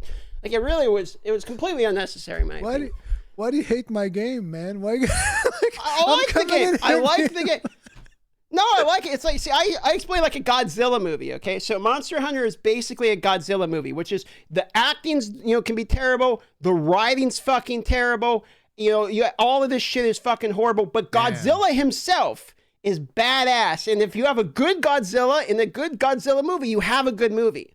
Okay, none of that else matters. If Godzilla is a monster and destroying shit, then you have a good Godzilla movie. And that's basically Monster Hunter to me. Fighting the bosses are good, and that's your Godzilla. And I like fighting the bosses, and they nailed it. When I'm fighting bosses, I'm having a good time. The rest of it is for the birds. Like I could pass on this running around and cooking food for some fucking reason and trying to figure out how to get a party and talking to people I don't care about. But when I fight a boss, it's peak. So it's a good game. Like I do like the story. I'm one of the few people that like the story, and that causes people to call me a shell even more, because it's pretty much most people that play the story of Wilds, they don't like it. And I was like, all right, whatever. But in regards to your multiplayer thing, yeah, it's terrible. I went through the thing you're going through, and it wasn't like a newbie and an experienced player. It was two experienced players trying to figure out how to get together in the same map. And what the fuck happened? It took us about. How do you get in development? How do you get in development? Like, what we need is 14 different layers. It's like, so who listen, thought of this shit? You think that's bad? It was like they were actively de-incentivizing me to play with people. You think that's bad? I have to say, and it's funny because, again, I just recorded another podcast today where I went through this exact same thing, but I'm going to tell you real quick. So I wanted to play with my audience, and so there are a couple of different ways where you can do that. One of them is you can set up a private lobby. Private lobbies have a limit of like 10 players or 16 players, however much it was. And I was like, well, there's quite a few more of you guys in here, so we can't do that. Public lobbies have 100 players. And I was like, well, I could go and just take over a public lobby. I don't think that's very fair for everybody else that is there, right? If we're just like taking up space in the public lobby. So the other option is there's a squad lobby. Now you can form a squad, kind of like a guild. And people are telling me, okay, so squad lobbies are limited to 50 players. This is what my people are telling me in chat in real time, because I didn't even know. I didn't do this because during the review you're playing single player most of the time. So I'm like, all right, so we'll do a squad lobby. What happens? You start up a squad, and then you start up your squad lobby, and it's limited to 10 people. And then 10 people join your squad. And then what happens after that is the game tells you, hey, good news, your squad has 10 people. So now we're going to upgrade your squad lobby to be able to hold more people. But in order to do that, we're going to go ahead and disconnect everybody real quick. And they shut down the lobby, and you do this all the way to 50, 10 people at a time.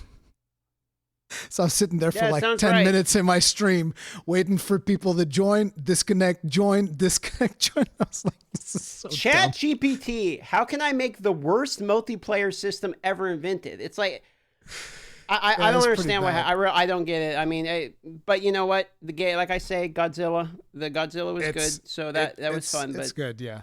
It's very good. What weapon did you play? Out of curiosity. Great sword. Oh yeah, Giga Chad. If you were one of them longsword people, we couldn't be friends anymore. I tried the weeb long sword, but the great sword's for me. Yeah, that's the way. That's what I like to hear. I play the gun lance. It's like solid, big, explodey weapon. Why? Oh no. What do you mean? Anything that launches a projectile. It doesn't launch a projectile. Nah. It has gun in the name. It doesn't launch a projectile. So what it does is it's like a very short range shotgun. There's no projectile. It's just an explosion at the tip of the spear. That's it. It's just an explosion. Okay, well. Yeah, it's just like you hit with it and then it explodes and that's it. That's what it does. Okay, There's as long no as you're doing the hitting. Yeah, it's forgivable as long you as you're hit things and then it explodes and like there's a couple more mechanics to it, but there's no actual shooting of projectiles, just an explosion. As long as there's no like shoot button and you have a reticle. If you have a reticle, it's all over. But if you, I mean, you do get a reticle in focus mode, but it's not for aiming and shooting things. Yeah, but yeah, getting back from that, just a little bit of trivia. Did you finish it? Because now I'm like super curious. I don't remember how far I got. I'm sure I got bored at some point during the campaign. I never completed the campaign. I played for a while, and then I was just like, I can't. If I have to watch my guy eat another ham sandwich, I'm going to lose it. I was just done at some point. See, it's not for you because like for a lot of us, we're actually asking for more of those things. We have to micromanage more things before you actually get the hunt. Holy fuck! You guys are actually insane. Yeah, dude, like it's we're into that. I think the PoE passive tree is bad. I have like 18 different UIs I have to unlock for some reason. Like I'm good. I'm good on all that. I don't think the PoE tree passive is bad. I love it. I mean the PoE 2 one, because that one I can kind of understand. PoE 2 is easier, yeah. PoE 1 tree, I was like, all right, nah, bro, this is crazy. But PoE 2, I can kind of get behind that one, and I can kind of understand the crafting of PoE 2. Crafting. There's identifying with extra steps. Yeah, that is what people call it, but I kind of like it.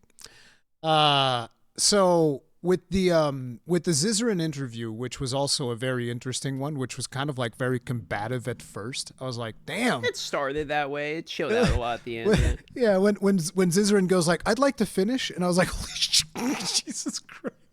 I was like, this is some serious stuff. They got some balls on them, yeah.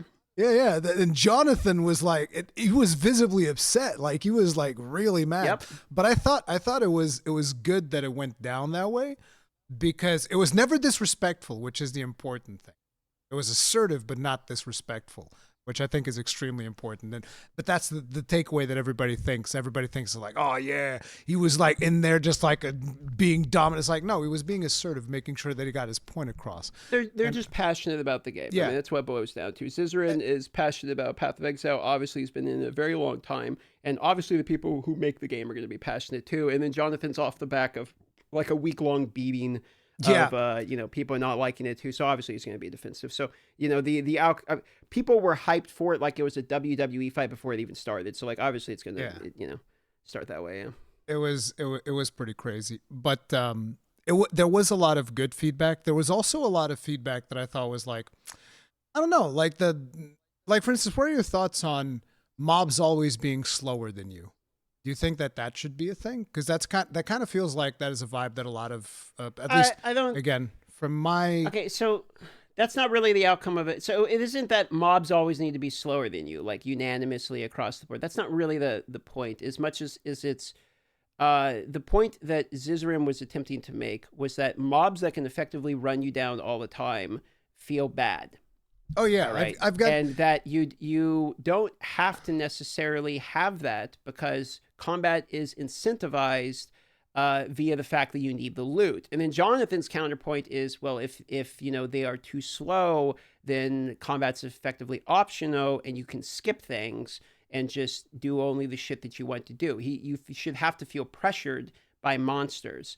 And so it's kind of a different philosophy, which is that the Jonathan, from what I could tell, is looking at from a point of view of like reactive, which is like I'm going to react to the situation as it's unfolding, and Zizaran is looking at it from like a proactive player agency standpoint, which is like I'm going to grab the mobs, group them up, nuke them down, because that is where the loot is, and I'm proactively setting up maps to have as many mobs as possible, and I don't need the mobs to apply the pressure because I, the player, am instead applying the pressure to the mobs. Like that's the way I perceived the conversation.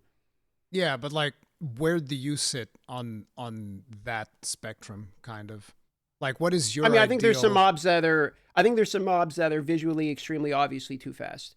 I think some of that was answered with the animation canceling type of standpoint, and I think a lot of my satisfaction comes from when there's a big dense group of mobs that I get to like do a full combo in one pop, etc. I understand like pressuring you as a player. That's probably more important in the campaign. But like Zizaran's right that I want to actively kill the mobs because I have to, because what am I trying to accomplish in maps outside of that? Like if I'm in a Yeah. map, why am I in that map? I'm in that map to do the thing. And the thing is often killing the mobs or it's doing another mechanic. So like I'm there on purpose. I'm going to try to kill the mobs.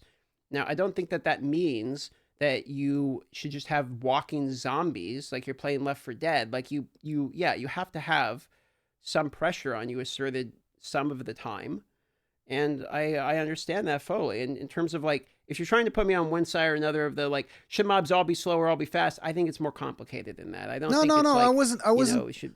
Like again, I'm not trying to get you into a gotcha or try to be. I'm saying like, would you veer a little, a little bit more towards them being somewhat fast, or a little bit more towards them being slow? I'm guessing you land somewhere in the middle, maybe more towards slow, just a smidge or something like that. I think mobs are too fast. Yeah. Like if you yeah, I think they're probably too fast because like the experience that I have when I was doing a fresh start character is I am like consistent. I happened a lot where I'd be consistently running and mobs are so close to me I can't even like turn around to auto attack once or use a bone shatter. Like I'm literally running and they're on my ass. And I think this is compounded by some of the factors that have already been changed, like animation canceling and haste auras, like definitely, but also some of the mobs are just straight too fucking fast. So I thought some of the changes that they did in relation to like some of the ones that were too fast go into like a walking mode when you're in this certain AoE of them makes a lot of sense because it kind of gives me time to turn around and attack as well. I think the best case scenario is doing what they're doing, which is going by a case scenario. Looking from mob to mob to mob to mob to mob and think, okay, what's going on with this mob? What's going on with this mob? With this? I think the worst solution would be all mobs are now 15% slower. I think that'd be a horrible idea. I think you got to look at it on a case by case scenario and try to fix the ones and resolve the issues integrated into each one of these mobs in particular. And I think a lot of that isn't necessarily even the player mob speed as much as that us as the players don't have too many options for movement, etc. So you literally have people running the Roa just so they don't get the movement speed penalty, and you have movement speed penalties on literally everything. You have movement speed penalty on shield, you have movement speed penalty on chest plate, your boots. If you're you have to have good movement speed on the boots, or else you don't feel like the difference between 0% movement and 30% movement on the boots is It's insanely massive. huge. Yeah. It's massive. So when you realize that 30% movement alone is like a huge difference, and then you realize you're losing percentages off of like wearing gear and stuff, you start to realize how big of a difference it is. Like if you have a haste aura or you have like a shrine that speeds you up, the way you feel is pretty good. Like you feel Yeah. Yeah. pretty Yeah. good, and you start feeling like you're blasting a little bit. And so how instead of turning everything down, I think if we had to do like a flat slow the mobs or increase the player speed, I'd just say crank the player speed up a little bit. If you had put a gun in my head and made me pick.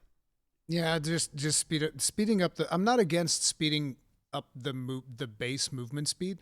It's just a matter of then looking at the builds that are currently like zooming maybe a bit too fast and seeing what's going on there because there's probably some speed interactions with because like for instance I'll look at some of these again.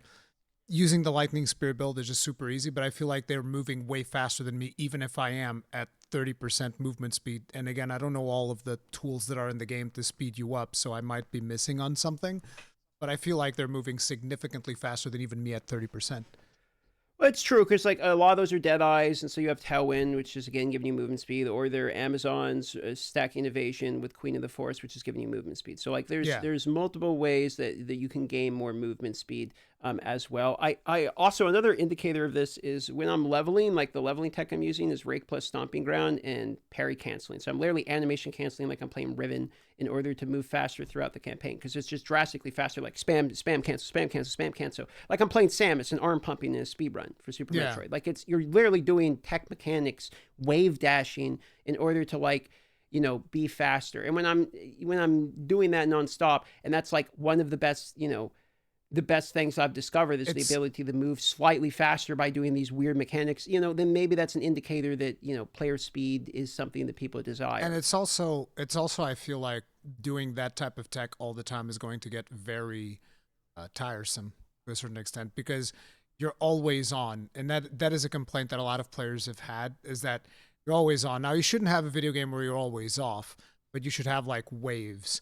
And it's definitely the case that when I was doing mapping on the higher end on 0.1 with my warrior, I was like, no, this is every time I'm in a map, I'm like full focus because, like you were saying, one of the best forms of mitigation is blocking. Get your blocking up. And to me, because I couldn't get my blocking up, I was just manually doing it. It's like, yep, I have you have 75%, I have 100%. Okay, I have 100% block all the time because I just put my totems down, then I block.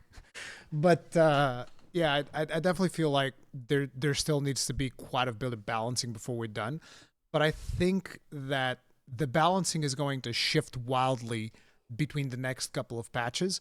And I'm kind of scared of how the community is going to react on 0.3. But the thing is, I feel like these growing pains need to happen at this point because otherwise the game will never become what is supposed to be. Like that's the thing. So even though, and I found it interesting that Jonathan specifically said that, like, we're not going to hide behind the early access shield. Because, like, if I was in his court, that's exactly what I would do. I'd like a bitch. I'd be like, yep, sure. The guy, early access, I have the early access card. You guys can't take that away from me. But he was like, nope. It's like, whatever. So I find it interesting, but don't you think that we need to have these big shifts like we had with 0.2 in the next couple of patches so that they can experiment wildly with crazy variations? I don't have problems with big shifts and variations and experimenting. I don't have problems with that. I think the issues that I ran into in particular is sometimes with these wild experimentations, I start to scratch my head on what were they thinking with some of them. Like when I look at white mobs that have since been nerfed and they have 400% bonus HP. Like some of the white mobs literally have more HP than blue and yellow mobs, like the minion tagged ones that they've nerfed by 325% nerf. Like when I look at that, I think to myself, what are you testing? What are you experimenting? Who decided to do this and why? So I think, because obviously that's just bad. And they literally say it in the interview. That's just bad. It's just a fuck up. So it's like, okay, so it is a fuck up. But like how, are you just doing things just to do them and then just see what happens?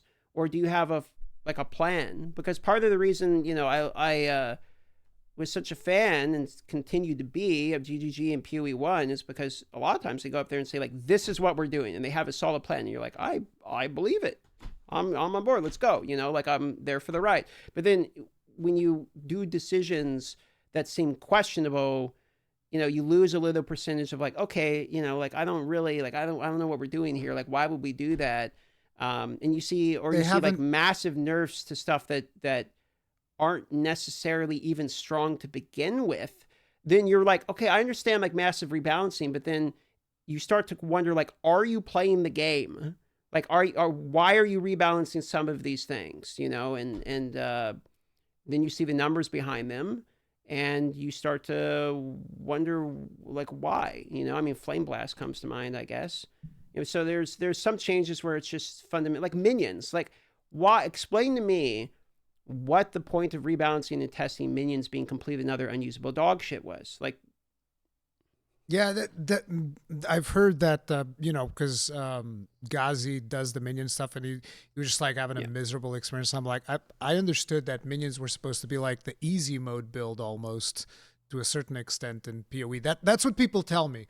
And people tell me in Monster Hunter terms, they come up to my stream and like, okay, so Ruri, here's how it works. Okay, minions are the longsword of Path of Exile 2, and I was like, oh, okay, that's a term that I can definitely understand because longsword is like super powerful, destroys everything, whatever. Uh, but yeah, so it was surprising to me that minions were kind of completely unusable, especially after they said, "Oh, we're adding this new thing that's completely gonna break everything," which was like specters, and that was kind of like Zizarin's plan of going specters into Smithic Atava to get the extra minion damage with the weapon. Apparently, that didn't pan out. So yeah, I mean, I played a lot of minions. I had a 94 HCSSF minion with like, +4, +3, +2, +3. Like I had the full setup, 5 socket, like the whole deal. And, I wasn't one-shotting. And it was like a good build. It wasn't like dog shit. I had Julius and everything. I wasn't one-shotting literally all of the game. I actually thought minions had like a very good ramping, in my opinion, from like being strong to like you can transfer from Arcanist to the Frost Mage and you start ramping crit and you build them out. And then it had a good power progression to it. Wasn't one-shot screen clearing literally everything. There is some survivability issues related to one-shots from the boss mechanics of like you need to mitigate that. It's a multi-button build. Like you do have to combo the soul offerings with the power sigil, with all of that. So like that is where I come at where it's like, okay, sometimes you do lose me a bit on the faith because I look at some things and I think, why? Like, what are you playing the game? What is the vision? What is the purpose behind nerfing these minions so much to the point where then you have to rebuff them and call it a fuck up? Like, if it's a fuck up, how does that happen? So, it does sometimes beckon to me like just throwing random numbers at a dartboard to just see what happens. If I knew an explanation other than this was a fuck up, which is like, hey, we made minions as bad as we could on purpose for a while, so that way we could get some type of data around some particular gems or something, okay, that I can understand. But when the answer is it's literally a fuck up, then it's like, okay, I understand and I'm willing to forgive it because of the honesty. Yeah, but it's like but then it does question the development, and I'm typically, I'm not too overly critical or anything, but if I'm being honest, when I look at shit like that, I'm like, I don't understand, and so, and to answer your question, to go back to the point of like, should they have huge fundamental changes, all these patches when they're needed and for what is needed? I don't want to see stuff like happen again, which is just, let's just change every single ability because... it's like a lot of these didn't need to be changed or certainly didn't need to be nerfed, and then we're nerfing those while also like buffing minion health. It's just like, I thought the campaign was very well received. A lot of the abilities were underpowered. There was a very high totem pole of power with a very centered number of builds. Ingenuity is like 94% use case. So it's like we look at these data points. It's like obviously they're going to tune those down, but then it felt like they moved the floor down too, and they gutted a lot of shit that was already kind of bad. So there is times when I don't really know what's going on over there. And yeah, but like you say, it's early access and all of these defensive points. And, I'm not too ragey about it. I'm still enjoying the game. I'm having fun. I like Path of Exile too. I'm going to continue to play it. I hope the game gets great. I'm sure it will. I'm willing to forgive all of it. But yeah, I got the same questions as anybody. Yeah, but it's just interesting to see because I've heard feedback from people, and obviously I've seen the ragey clips and all of that stuff. It's just hard to get a vibe for where the whole community is because it just seems so incredibly divided. And me, I'm always erring on the side of I want things to be challenging. That's like my default position. So every time that I start hearing about, oh yeah, they nerfed the minions' health by like 400%, and I was like, I never even got to experience the thing pre-nerf because, like I said, I played like 3 hours of Spear. I didn't like Spear, and I was just like, okay, I'll come back later, figure this stuff out, and figure out what I want to do. And by the time I came back, it's like, okay, minions now have 400% less life, and I was like, oh, that's strange. That was fast. And then very quickly after Zizarin's interview, there's like, okay, here's patch notes for everything that we're doing right now. There's just like a massive sweeping changes. And I was like, holy crap. And then it's like that gets implemented very shortly after. And then after that, and here's another one. So it's like super fast and loose with like balance going up and down and up and down. And I'm just like, I'm almost like with my head spinning, figuring out, well, what direction are we going in? This is so crazy. It's lightning pace. So in a way, it's it's cool because you look and you see, oh, these devs, they're fixing things so fast. But at the same time, it is one of those things, like you said, how could you fuck it up so bad that you had to like put in 3 emergency patches, probably had people like doing crazy amounts of crunch to get these out, and in order to just make the game somewhat playable for a majority of the player base. Yeah, I ran into those questions too. I don't, but I'm not a doomer, so it's like I'll run Yeah. into stuff that annoys me. But like I think the game, anytime anyone asks me my take on the game, it's like I think in 2 years it's going to be like one of the best ARPGs ever made. But I think it's going to take 2 years. I don't two think the game is years. going to be patched. Yeah, I think it's easily going to take 2 years because like they have to implement all the things the game still needs. Keep in mind, there's 5 more classes still to come. Yeah. We still need some, in my opinion, some retuning of the passive tree, some retuning of defensive layering, some retuning of movement speed, and all these different things. There's a lot of changes that need to be made. Okay, a lot more items need to come in the game, a lot more league mechanics, all this stuff. And then after all of the stuff needs to be done in order to fully release the game, then it needs a year of consistent releases of leagues to get the tuning of like how much content they're able to do in the league, to get the cadence right, and to actually like juice the in-game enough where you have enough different variety of things to do and player agency and what type of content you want to interact with, etc. So that will take another year. So I think it's 2 years out from having like a 9 out of 10, 9.5, 10 out of 10. I think that's 2 years. I think the next year is going to be fairly rocky. The year after that will be like a smoother game, and now it's like release, release, release, and then in 2 years they're going to have it down and the pacing down and know how to balance everything. So a lot of that I think is them learning as they're going, and management, like how time management and all that stuff. They've been very vocally clear about struggling with being overwhelmed with the success, and also PoE1 and PoE2. I think all of that's going to take some time to smooth out. So I think over the next 2 years we're going to see more than just this one patch of rocky moments, and in 2 years it'll be solid. That's my take. So your biggest concern then becomes what is the logic behind their experimentation on the patches, not the wild variations themselves. Yeah, I guess my major concern, like if I was forced to have a concern, it's going to be that I hope their direction of where they're going and their vision or whatever meme you want to call it of the game is something that I will personally enjoy. I hope Yeah. so. And if not, then well, okay, well I hope other people enjoy it, but I probably won't play it. It's So it's pretty much that simple. I think a lot of people want to go one way, a lot of people want to go the other way, and it's just some people are going to get more of what they want than others, and I think most of that depends upon what the devs themselves want, which I think they've been trying to be clear on, but I don't think it's always been very clear.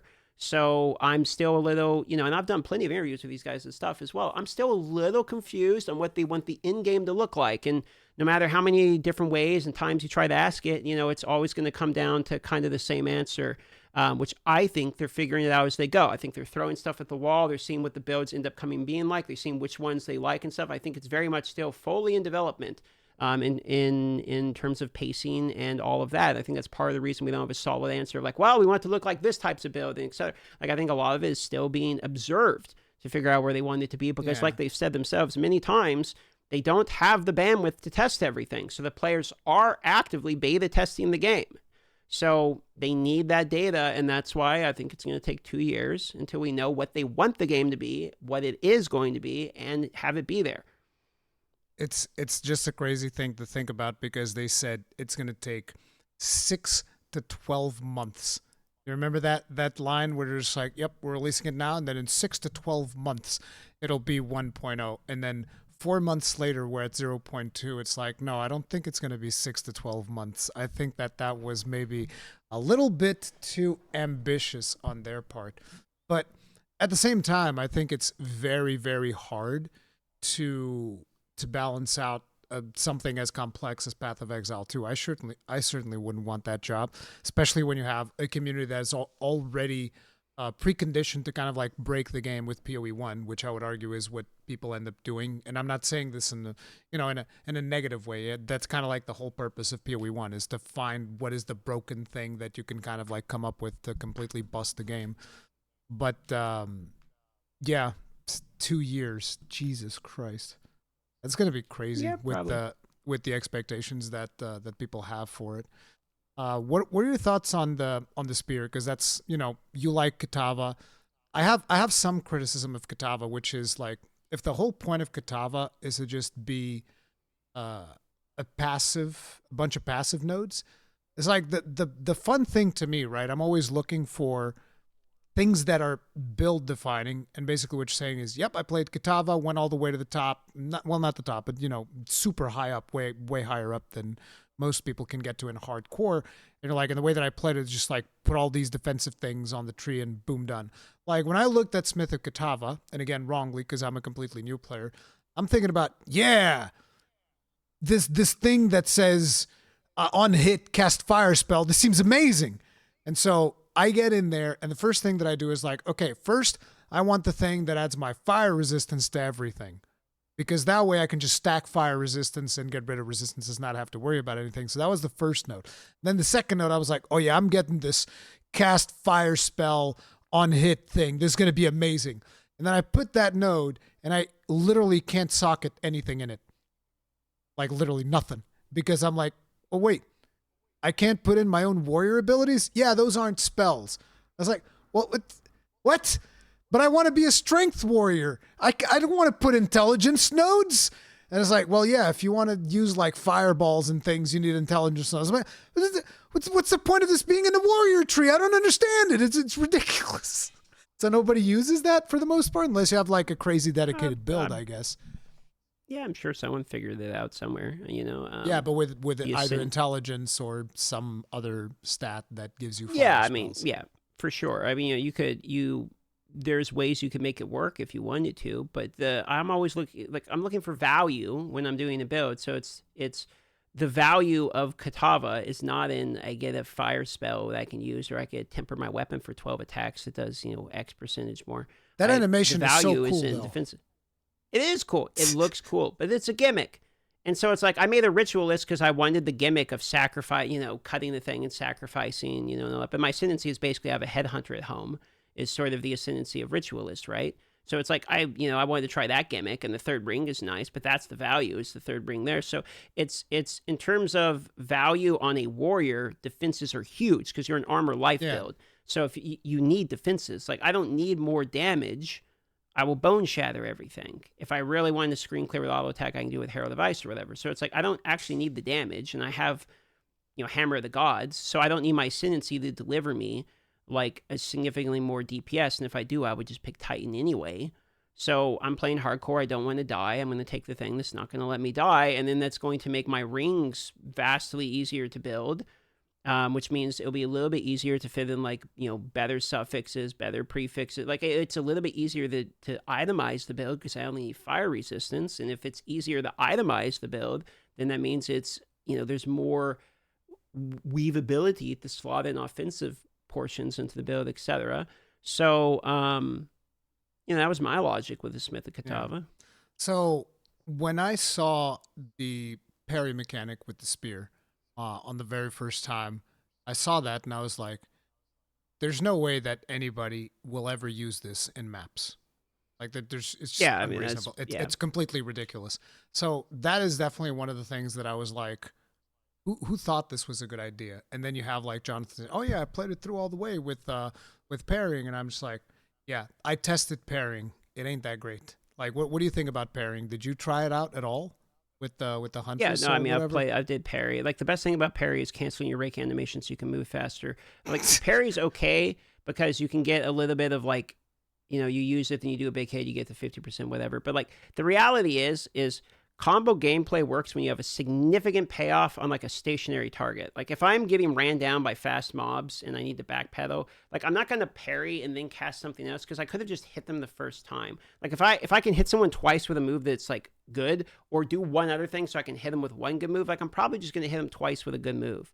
You know what I mean? So I don't like this whole, like, let me set up so I can set up to do something else. And a lot of times that shit gets automated anyway. So, like, we were talking about Lightning Spear earlier. It's like one of the first things you do in Lightning Spear is automate frenzy charges through electrocution and combat frenzy. So that way I don't have to do these stupid fucking mechanics to, like, generate, oh, let me do this thing to generate one frenzy charge so I can cast one time. It's like, no, I'm going to have them automatically be generated so that way I can continue to throw the goddamn spear. You know what I mean? Because I'm trying to DPS. I'm not trying to, like, do something else. The other part with, like, parry is, like, I need to tank a hit first, and a lot of the moves are untankable. So it's like, the guys that are actually scary, that are big and tanky, often have big physical slams. And a lot of those slams are not parryable. So it's like, I'm not going to sit there and tank the shot that's more likely to kill me than not, and to try to get a parry on a mob that I could probably one tap if my build wasn't dog shit anyway. So it doesn't make sense. And I saw this as soon as I saw the parry mechanic. Like, I don't know, man. Like again, it's another one of these things, which is like, we're going to put something in the game because of a philosophy of we want certain types of gameplay and combos, and so we're going to try to make it work, as opposed to like, what is the game actually, and whether people are actually gravitating towards, let me give them a tool to work with. That's where I get question marking. Like, it's a cool mechanic, but like, does the game really need it, and do players really want it? Because it's one of those things that it's strange, because even me as a complete newcomer, right? I look at the parry mechanic and I was like, I'm never doing that. You're crazy. In a map? No, bro. Like that's not happening. Especially if like you're not there's going to big do a delirious death penalties. breach with that. Yeah.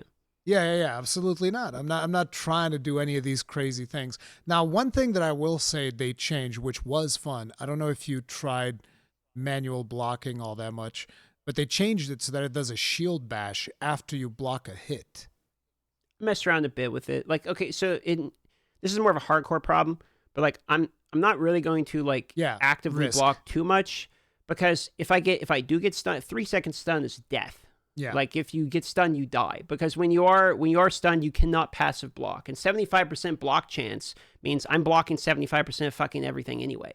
So it's like, I'm not going to really actively block. And if I have to like time a block that's shield hit in order to counter the bash, that's also dog shit. Because like, I'm not going to wait until there's 12 mobs running at me. Because if I'm trying to shield block like one mob, again, I'm just going to kill the mob, right? So if I have like 20 mobs running at me, I'm going to try a shield bash like one of the time, and I'm not going to. I'm just going to kill the mobs. You know what I mean? So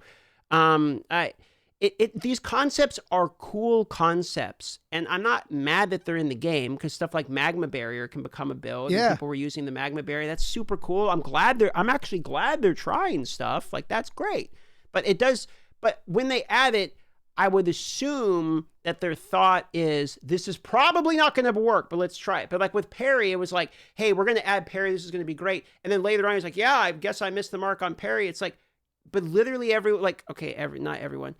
A large chunk of people who watched it on release, within 3 seconds of seeing it, was like, that's not going to work. Like, I mean, like immediately, like, people are like, how the fuck? So I would understand if they're like, we don't know about this mechanic, but we're going to try it, because, we're going to see if we can make it. But instead, it's like, yeah, parry's great. It's like, is it?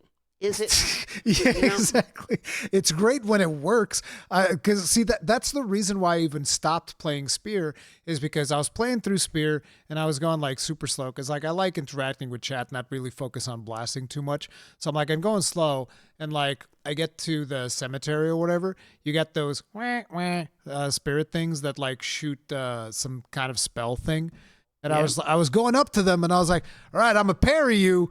And he's just like, here's a spell, here's another spell, here's another spell. And I'm just like, I'm going to parry you though. Just wait till it comes. It's coming. And there's nothing. Yeah, just because you can do it doesn't mean you're going to do it. And then that's why it always comes down to the pacing question, which is like, what is their design for pacing? Because when you add this into the game, then are you now, because you like parry and you're trying to shoehorn parry into the game, are you going to start dragging the pacing of the game slower to make it fit what you this concept you've created? Or are you going to give up on the concept of like these countermeasures in order to make it do? So that's also where I come back to pacing, because it's like, I want to know what their design vision is on pacing. I don't know how to ask a question to get a direct answer, but it's like that is where it always comes down to the cadence of the game. Because if you're going to add these things into the game, I'm not against trying them. But then my question becomes, okay, well then are we going to shift what the game becomes and how people are acting in the in-game? Like, are we going to start nerfing shit like Lightning Spear to fit this concept of shit like parry and combos? Are we going to try to bring the game into that? Are we going to force feed that down?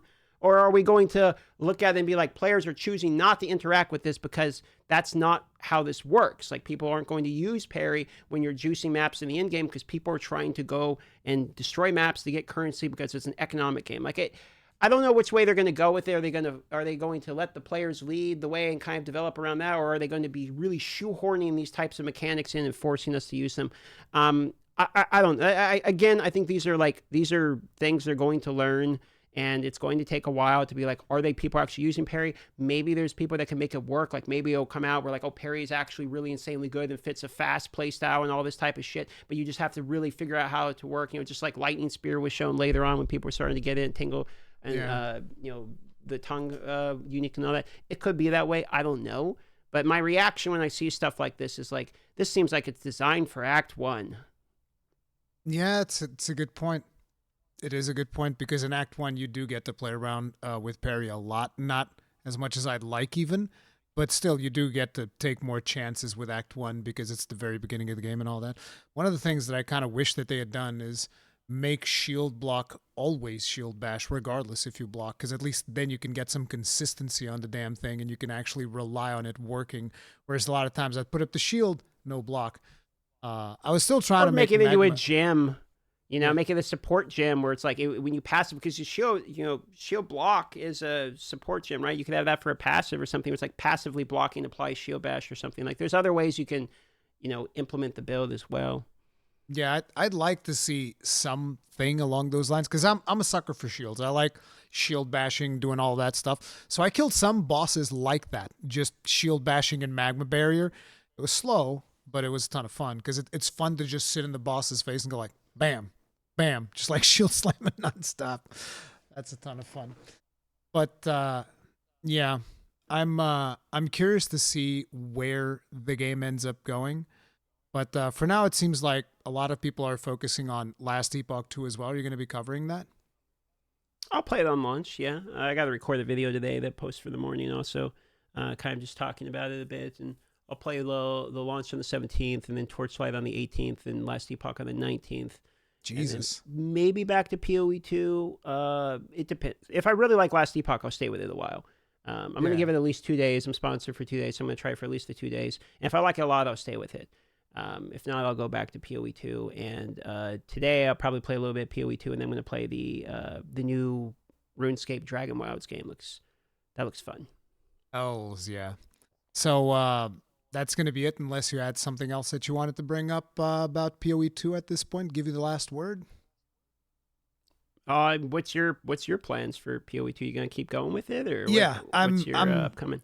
I'm absolutely going to keep going with it. It's just that right now it's going to be very hard to play it because of the fact that it's Easter holiday, kids. I have some other plans of stuff that I want to do in real life because I've decided that I was going to take a break these 2 weeks because it's that whole conversation we're having at the beginning about like the extremism of every opinion that's on the internet.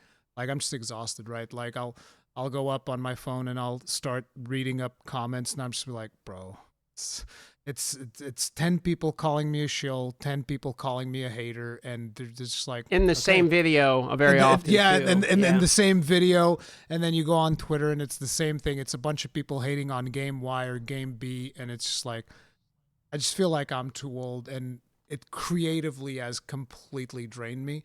So that's the thing. These couple of these this week and the next one, which is my kids' holiday break, I'm kind of like chilling. And then I think there's like a big update in Monster, so I'm covering that. But after that, I want to jump back into PoE 2 because I am having a ton of fun. Even though you're making fun of my build, saying it's bad because I temper my weapon, and I'm tempering my weapon so that I can do mediocre damage with whatever the Fisher thing is called, which is fantastic. Follow that up with some rolling slams to deal some more ZDPS. But I get a feeling that I'll eventually get there because I do find the mechanic fun of like just going around. Bang, bang. I think it's fun. That's the way that I cool. look at the It's builds. fun. Yeah.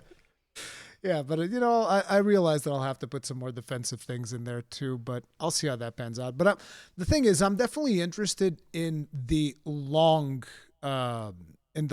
vision for PoE 2. Right. One of the things that I've said was because initially when PoE 2 was announced, I'm like, I'm not interested because I think PoE 1 is a fantastic game, but I think it's not for me because you have to go look at guides, and usually I'm not interested in looking at a guide. I feel like a game should be approachable enough that you can play without a guide, but if you really want to excel, then you can go look at a guide. That's kind of like the way that I do it. If you need to look at a guide in order to play the game, I feel like there are some problems there. And it's funny to say this because a lot of people think that Monster Hunter is unapproachable without a guide. So one of the things that I do is I do a bunch of guides for Monster Hunter, teach people how to play the weapons, all of that stuff. And so Monster Hunter also lacks a little bit there, but it's very approachable. Like you can get in there and you can figure it out if you just like mash buttons a little bit. You can kind of figure it out. And in Path of Exile 1, I always thought that it's very unapproachable and it gets too zoomy near the end, so I'm not interested. So when they announced Path of Exile 2, my thing was like, okay, so it's the follow-up to Path of Exile 1. I don't think I'm interested. And then they had the big reveal event, which was like the big, was 2 hours, 1 hour and change, and then the big interview that they had afterwards. Yep. I was like, all right, we'll check it out because maybe I'll check out PoE 2 because I'm curious. And that's when I saw, wait, the animations on this are looking way better because I'm big into animations. The animations on this are looking way better than Path of Exile 1. These look like way more polished. And the design is not looking like it's going to be super zoomy. So it's like, I'm into this. And then I actually played it because when I played it, I was like, okay, we'll check it out. We'll see. I think it might be fun. And then I started playing and I was like, no, I love this. This the best RPG I've played since Diablo 2. This is massive.